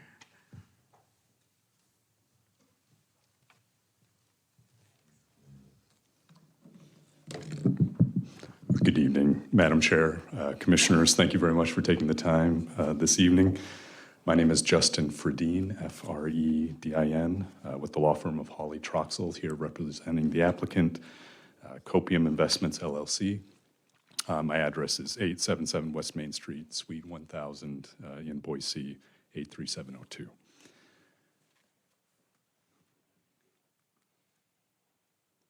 So you may remember this project, or more accurately, an earlier iteration of it. I'll run through the history just briefly for your benefit. We came before this commission last May with an application seeking 3 items. First, annexation and zoning to RS6. Second, a conditional use permit for duplexes and townhomes. And then thirdly, a preliminary plat. You recommended approval of annexation and zoning to RS6, but you recommended denial of the conditional use permit and denied the preliminary plat because you felt that townhomes were inappropriate and that this area should most appropriately be single-family detached housing. It came before the city council, and they essentially agreed with you, approving annexation zoning to RS7 with a development agreement. So we subsequently redesigned the neighborhood to comply with all requirements of not only a development agreement, but of course the city code. We now have nothing but single-family detached residences. We kept the 8-foot wide recreation pathway, but have then gone on to virtually double the amount of functional open space. And the new design, including the style and construction of homes, should be a very nice addition to the city and will be consistent with and a natural extension of the surrounding neighborhoods.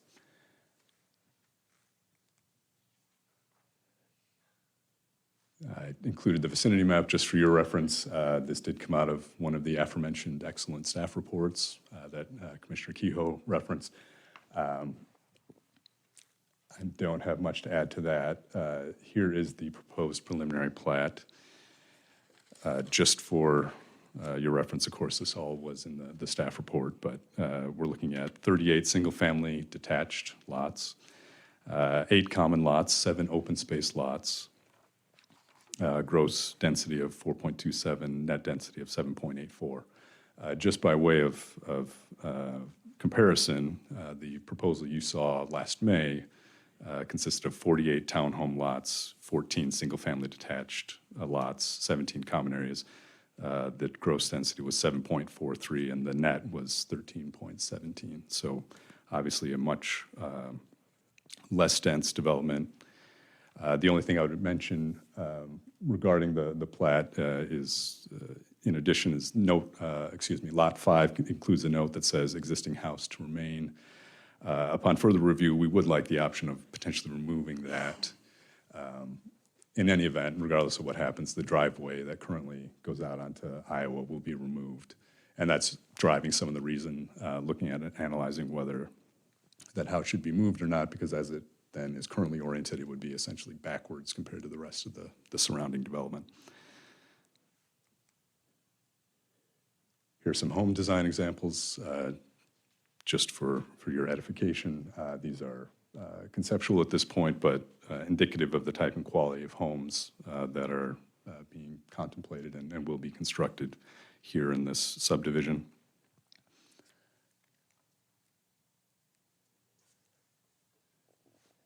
And just briefly running through the criteria for approval, this application was submitted, I'm sure you'll all recall, in October when Title 10 of the City Code was amended quite a bit.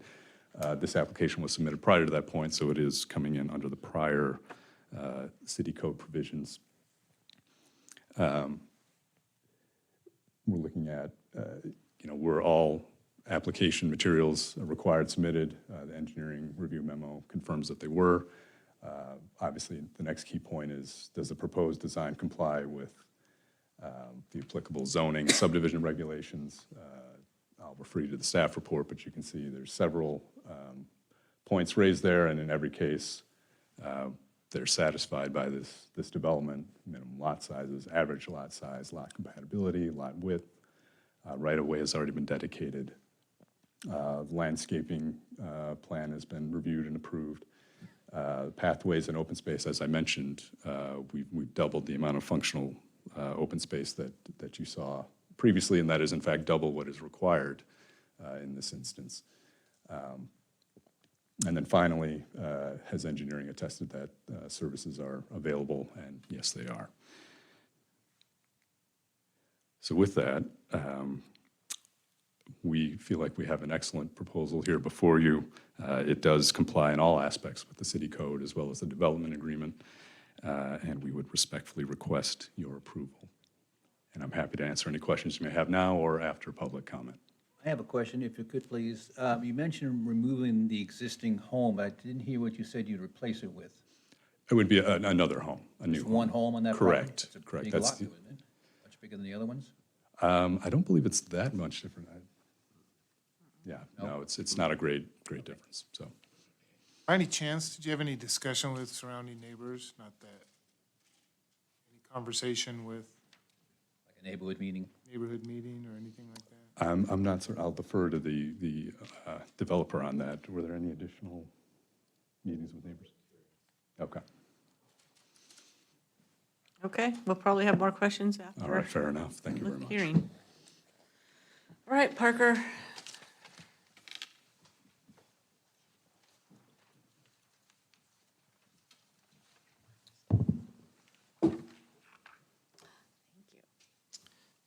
Thank you, Madam Chair and Commissioners. The action requested from you tonight is the approval or denial of the preliminary plat for Spyglass Ridge subdivision.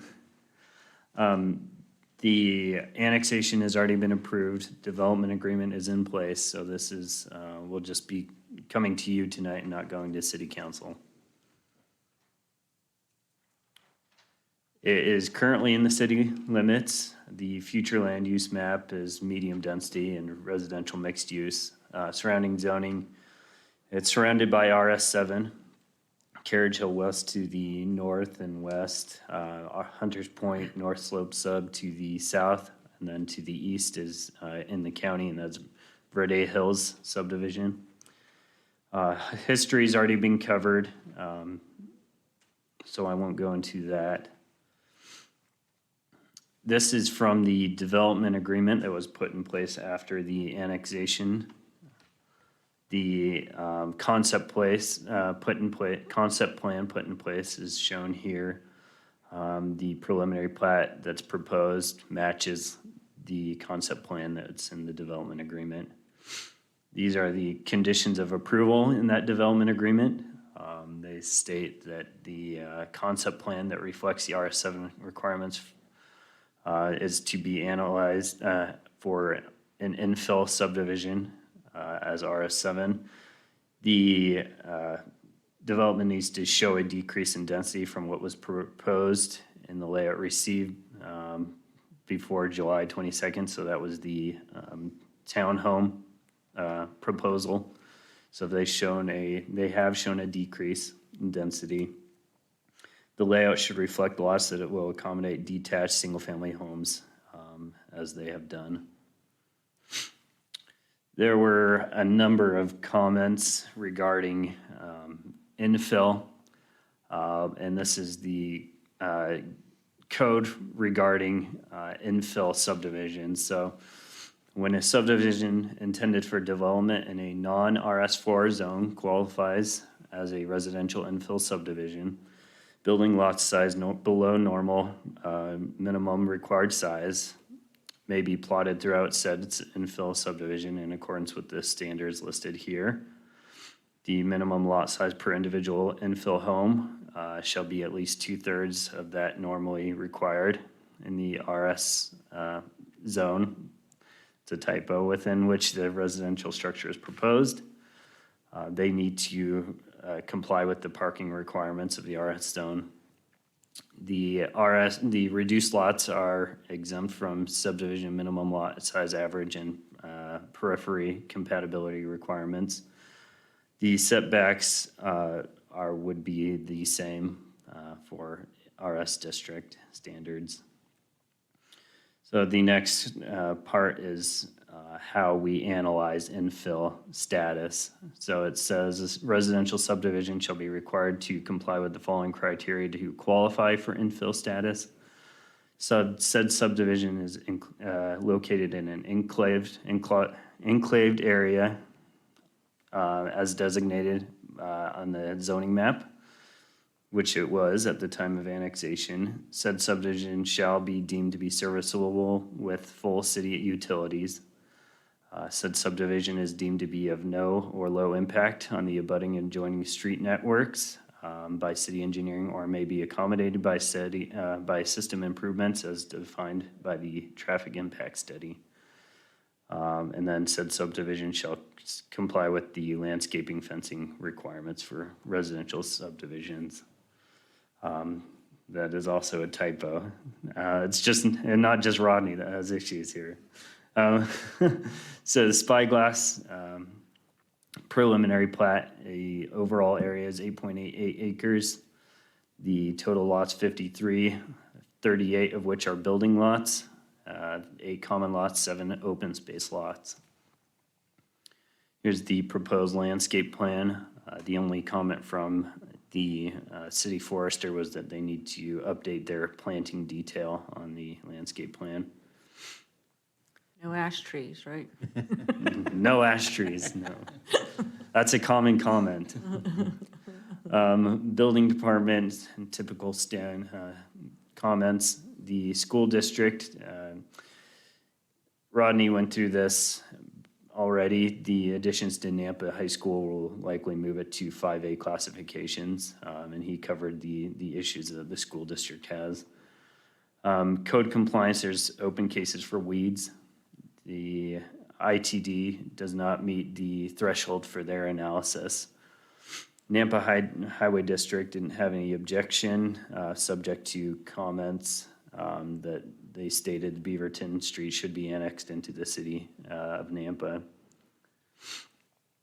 Engineering Division, they had a number of comments. These are a highlight of the ones that are deemed by me to be most important, I guess, for your knowledge. The frontage improvements along Iowa, Beaverton, and Ferrera Way will be completed, and that will be sidewalk and drainage along Iowa, full widening with curb gutter and sidewalk along Beaverton, and then continuing the improvements along Ferrera Way. That's the road that goes through Spyglass to Carriage Hill West to the north. A turn lane analysis was completed, and the analysis came back with the following conditions. Power poles need to be relocated at Hunters Point Drive intersection with Iowa to accommodate adequate vision at the intersection. Landscaping needs to be restricted, and other improvements at both Ferrera and Beaverton Street to accommodate visibility. Stripe an eastbound right turn lane, an acceleration receiving lane on Iowa at Hunters Point Drive to provide refuge for vehicles turning from Hunters Point eastbound on Iowa. And then install Hill Blocks view and intersection ahead warning signs on the eastbound lane of Iowa to be located west of Hunters Point Drive. Beaverton Street should be fully reconstructed across the frontage of this development. Access for the existing home. This is kind of a moot point because as the applicant said, the home will be taken out. Staff analysis regarding the plat. As I stated before, this was analyzed for an RS7 infill subdivision. So the building lots would have to meet or exceed 4,667 square feet. The smallest lot is at that size. Lot averaging does not apply. Lot compatibility does not apply. The widths and depths all meet the requirements. Right-of-way has all been dedicated. The only correction staff saw was that the landscape plan, the landscape buffer along Beaverton needs to be 15 feet. The plan indicated 10. There will also be a 25-foot landscape buffer along Iowa. The proposed plat indicates that 35.83 is in common area, and that consists of landscape buffer and the easements. So how the qualified open space is calculated at 9.5, and that includes the pathway and the other open space. How it's calculated for infill open space, it's calculated as 2/3 of the sum of the difference in lot size. So where you have a 4,667 square foot, you take the difference between that and 7,000 for all the lots, and you add that up, and you take 2/3 of that sum, and you get the amount of qualified open space, and that is at 9.5%, which is what they meet. The conditions of approval are in the staff report, mostly of what I've just covered. There's a potential motion for you, and I will stand for any questions. Any questions for Parker? No? Okay, let's go to public hearing. So we have people signed up. 4, we have William Mason, and you don't want to speak unless you have to. All right. Next, we have against the proposal, Steve Grant.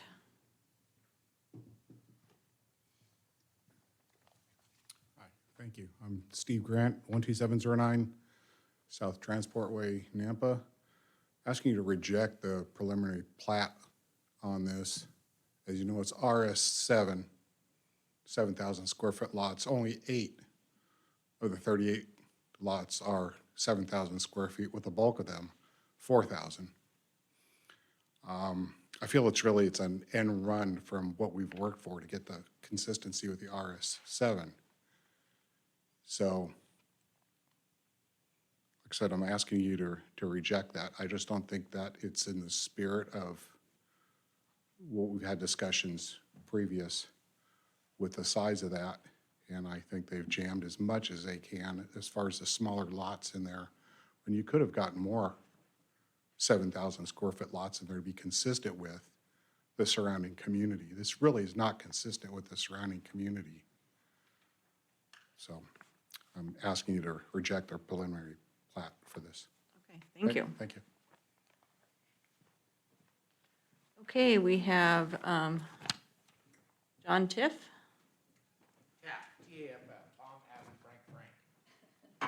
Okay. Chair and council. I'd like to tag on exactly what this gentleman Okay, said. come up and give us your name and address for the record. I thought I did that. John Taft, T-A-F-F, Tom, Adam, Frank, Madam Chair. 12474 South Sunrise Mist Loop. I live directly across the street from the proposed house that is now being removed. Okay. I don't know how many times we've looked at this project, and we've gone from RS6, RS5, RS7, and yet we're still playing by the imaginary infill rules. Infill rules applied. RS7 should be 7,000 foot lots, and like he said, there's 8 of them. We fought and said Iowa's not an access in and out of that place. Yet the proposal shows in and out right there off of Hunters Point. Traffic and whatever we've said is a danger. So your solution is to put signs. They don't even pay the speed limit there. And you went from, I don't know how to say it, the 35% open space. If you look on the drawing, you're talking like 12 feet next to a Thatcher lateral. What are you gonna do with the 25 foot there with the waterway? You're gonna leave it dirt? So your open space little sliver is 12 foot off of there for the grass. What do you do there? You water your poodle? I really don't see how this plot plan matches RS7. And it's a shell game. It's a total shell game. RS7 under infill rules. Well, you do what you want because you're trying to get infill in. That's not what the residents want there. They want like similar lots, quarter acre in size. RS7, have a park, have an area for a pool, have an area for whatever. It really doesn't match any of this. It's like blah on paper.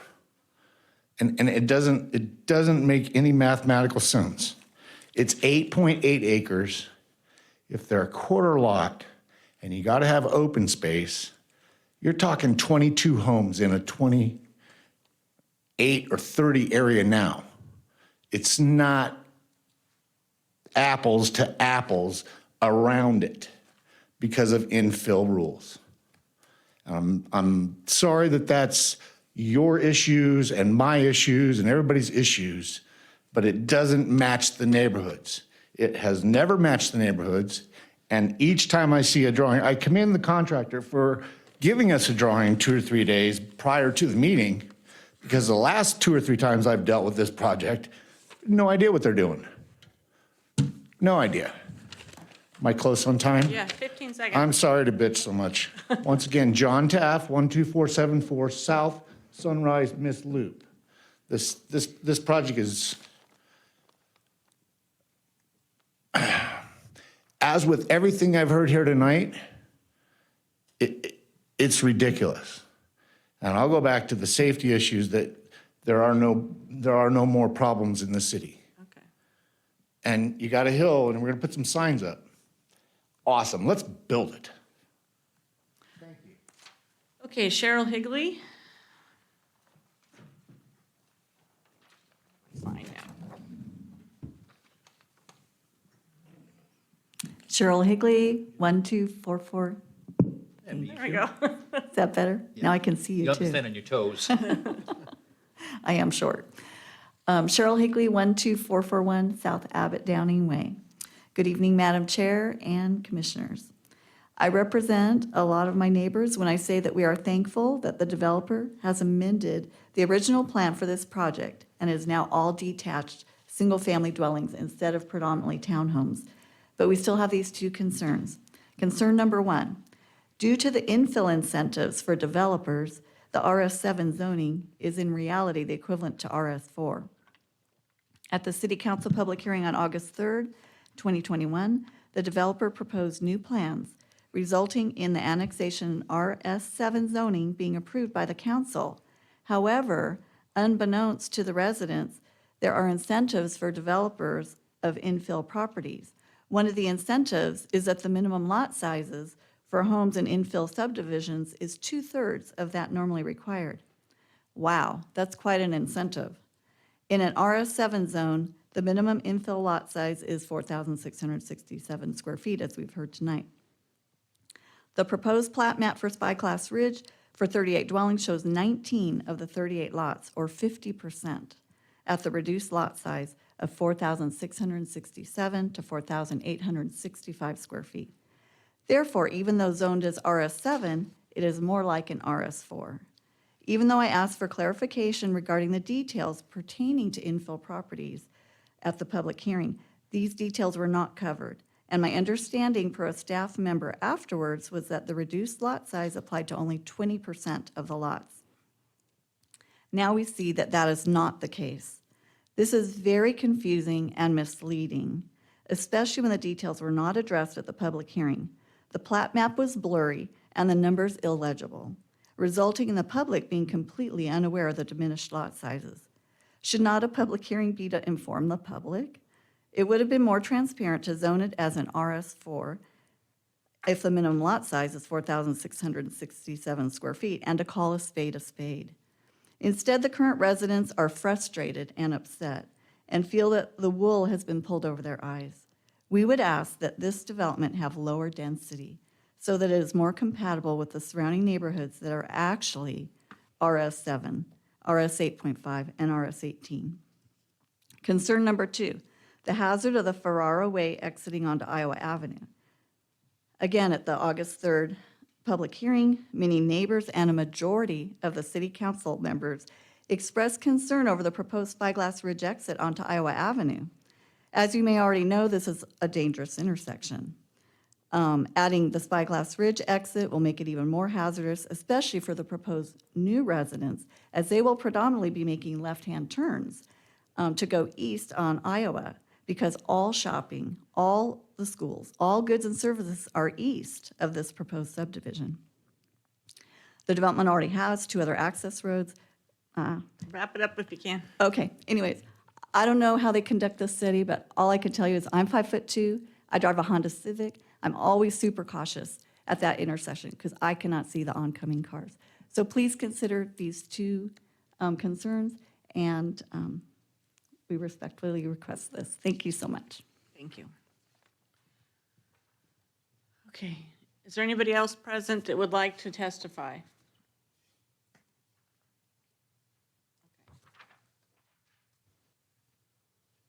Applicant want to come up and kind of address a couple things? Be happy to. Thank you, Madam Chair. Would you like me to respond to questions or just give you my? Go with what okay, you have down, bet. and then we'll see if I have different things. Absolutely. Well, I guess addressing the kind of the 2 main issues that I'm hearing. First, on the density issue, the development agreement that was approved by the City Council specifically called out, as you saw in the staff report, that this would be an infill development.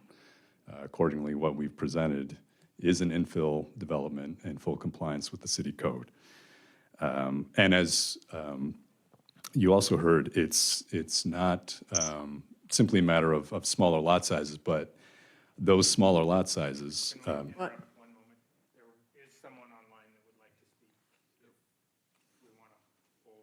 Okay. The online stuff, I'm not used to. Okay, if you would just I'll give us a mentally- second while I yeah, listen to you it. bet. So who is online? Rebecca Green. Okay, give us your name and address, and you have 3 minutes. Thank you. Thank you. Thank you for allowing me to speak. This is Rebecca Green. I live at 12377 South Sunrise Mist Loop in Nampa, Idaho. And I apologize for not being there in person. I am sick and did not want to share my germs with you all, but this is a very important matter to me. I live by Mr. Taff on South Sunrise Mist Loop. And I agree with everything Cheryl said. Those are my concerns also. These lots are crammed in there and it does not meet the density of the surrounding neighborhoods at all. My other concern is that exit onto Iowa Avenue across from Hunters Point. I personally have been hit twice in the last 10 years trying to get in and out of my subdivision. It is not, I don't care who does these reports, until you live it and until you drive it, it is not a safe intersection. And to put another exit there, let alone one that connects to Carriage Hill West. And so you're gonna have all that extra traffic from Carriage Hill West coming through Spyglass Ridge out onto Iowa. That is a major safety concern, major safety concern. And there is not enough green space. We have people that come into our subdivision that walk their dogs on the golf course, use all our amenities, because there's just not enough amenities in this area. We get people from Carriage Hill West that come and do this, and there's just not enough amenities in this area. So those are my concerns.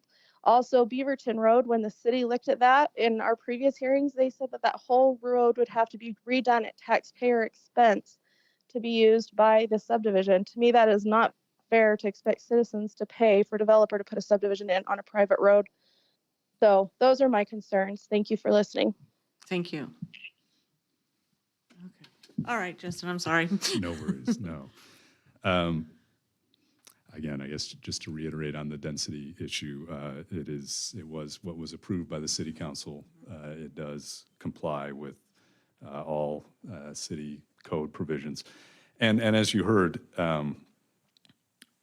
what's required under the city code is that these reduced lot sizes need to be offset by additional open space elsewhere in the development. So in essence, rather than offer larger lots with less open space, this subdivision offers some smaller lots with more open space.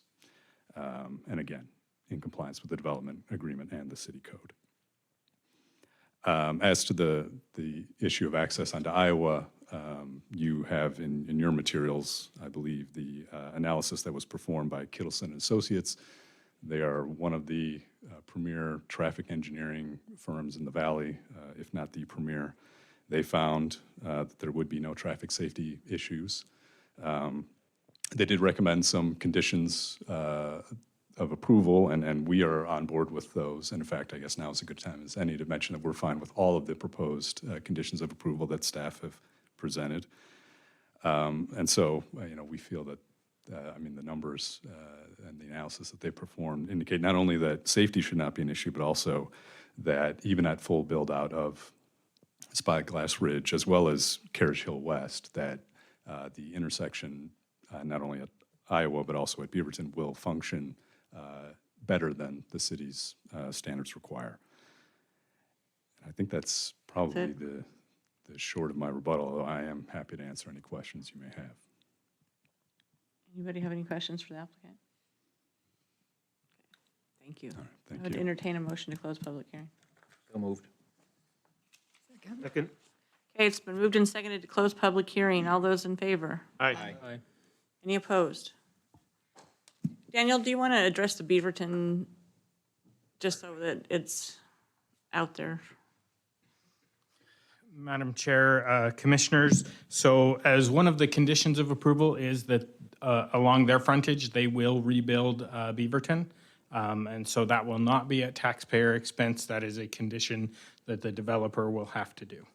In addition, we have reviewed the traffic analysis and the safety and sight distance analysis done by Kittless and Associates and agree with their recommendations and the operations there. In addition, I've got the traffic crash data up that we have through the state. And they're based on that data, unless there's been an accident, we don't have it's typically a year in the rear, and then five years back from that. I don't show any accidents at Hunters Point Drive in Iowa, based on the data we have. So unless there has been one recently, we don't show any accidents. I don't show a history that is concerning of accidents at that location either. Okay. So any other questions? Yeah, Daniel, when designing these, do you prefer that these roads line up with each other or that they're offset? Madam Chair, Commissioner Morgan, we actually require where they are able to align because it creates less conflict points for the turning movements at those.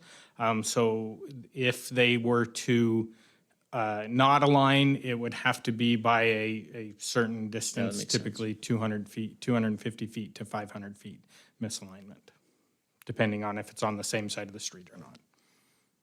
Walker, can you put up the landscape plan, please? That blank spot down there on the lower left-hand side, there's a house there now, and That is an existing house that is not part of the subdivision. not part The of it. existing house they are talking about is the one that's in the is middle. in the middle, yes. All right, I just want to make sure that Well, was correct. there's two of them. The one that they are saying they might leave is the second one more to the east. Is that correct, Daniel?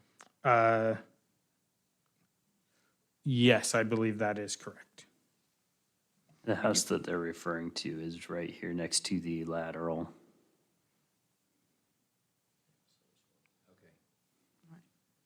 Any other questions for Daniel?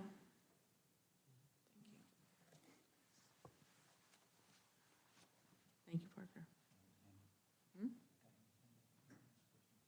Well, we're public hearing's closed, so we can't.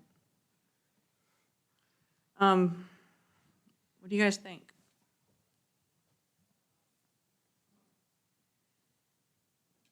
So I wasn't here when this came about last time. I guess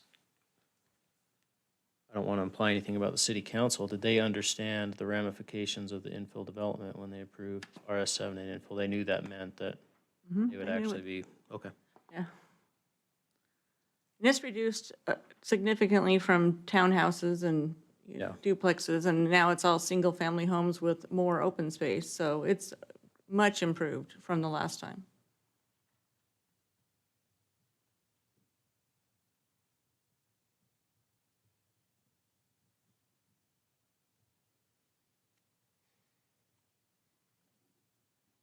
What do they adjoin? Is that Carriage Hill West? Is that what they're right next to? Yeah. Do we know what the average lot size is for Carriage Hill West? Commissioner, the Carriage Hill West was analyzed as a regular RS7 subdivision, so the lot averaging would have to be above 8,000. So the majority of these would be half that. As an infill project, though, that they've already got the development agreement, so it's kind of hard to. Yep.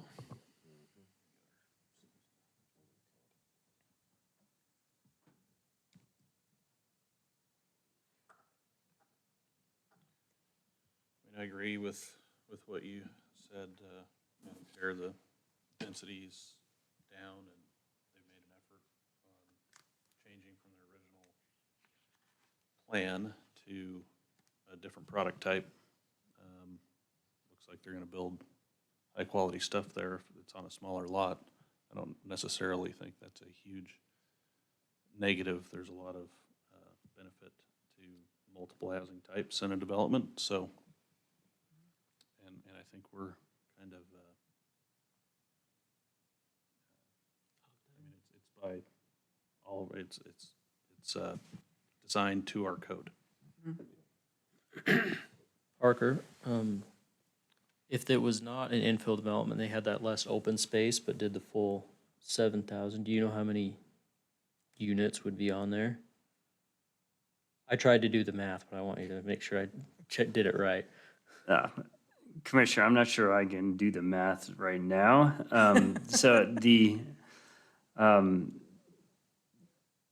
for a regular subdivision under our old code, which this was submitted under, the lot averaging, you take out the top 20% of lots and you take out the bottom 20% of lots. And then the rest in between that, the 60% in between has to average 8,000 square feet. So there would be lots that are less than, 7,000 square feet. There could be lots that are greater than 8,000 square feet. How many they fit in there, I couldn't tell you under our regular subdivision code. I guess I'm thinking about the trade-off between open space and smaller lots that he addressed, and if one of the issues is traffic, then I guess it's not so much the size of the lots as it is number of lots, a number of houses, a number of cars coming out of it, right? So if they're just electing to do the same amount of lots, but just putting them on smaller lots and having more open space, I don't know if that resolves some of the traffic concerns. Commissioner, what I talked about, how we calculate open space for infill subdivisions, it's kind of designed to grab more open space than what would regularly be planned. That's how we calculate the difference. You take the 2/3 of the sum of the difference. It's kind of calculated that way to make them do more than what would regularly be allowed. Thank you.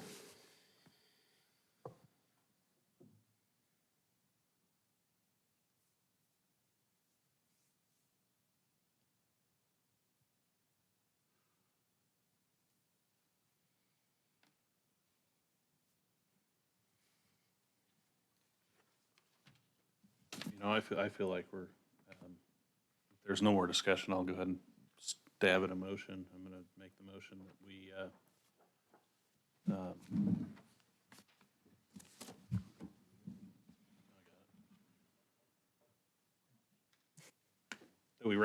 that we approve the subdivision preliminary plat for Spyglass Ridge subdivision at 11642 and 11544 Iowa Avenue for 38 single-family lots, 8 common lots, 7 open space lots on for 4.27 gross density and a 7.84 net density for copium investments with all conditions listed in the staff report. Second. Okay, it's been moved and seconded to approve. All those in favor? Aye. Any opposed? Okay, carries. All right, that's the last item, so we're adjourned.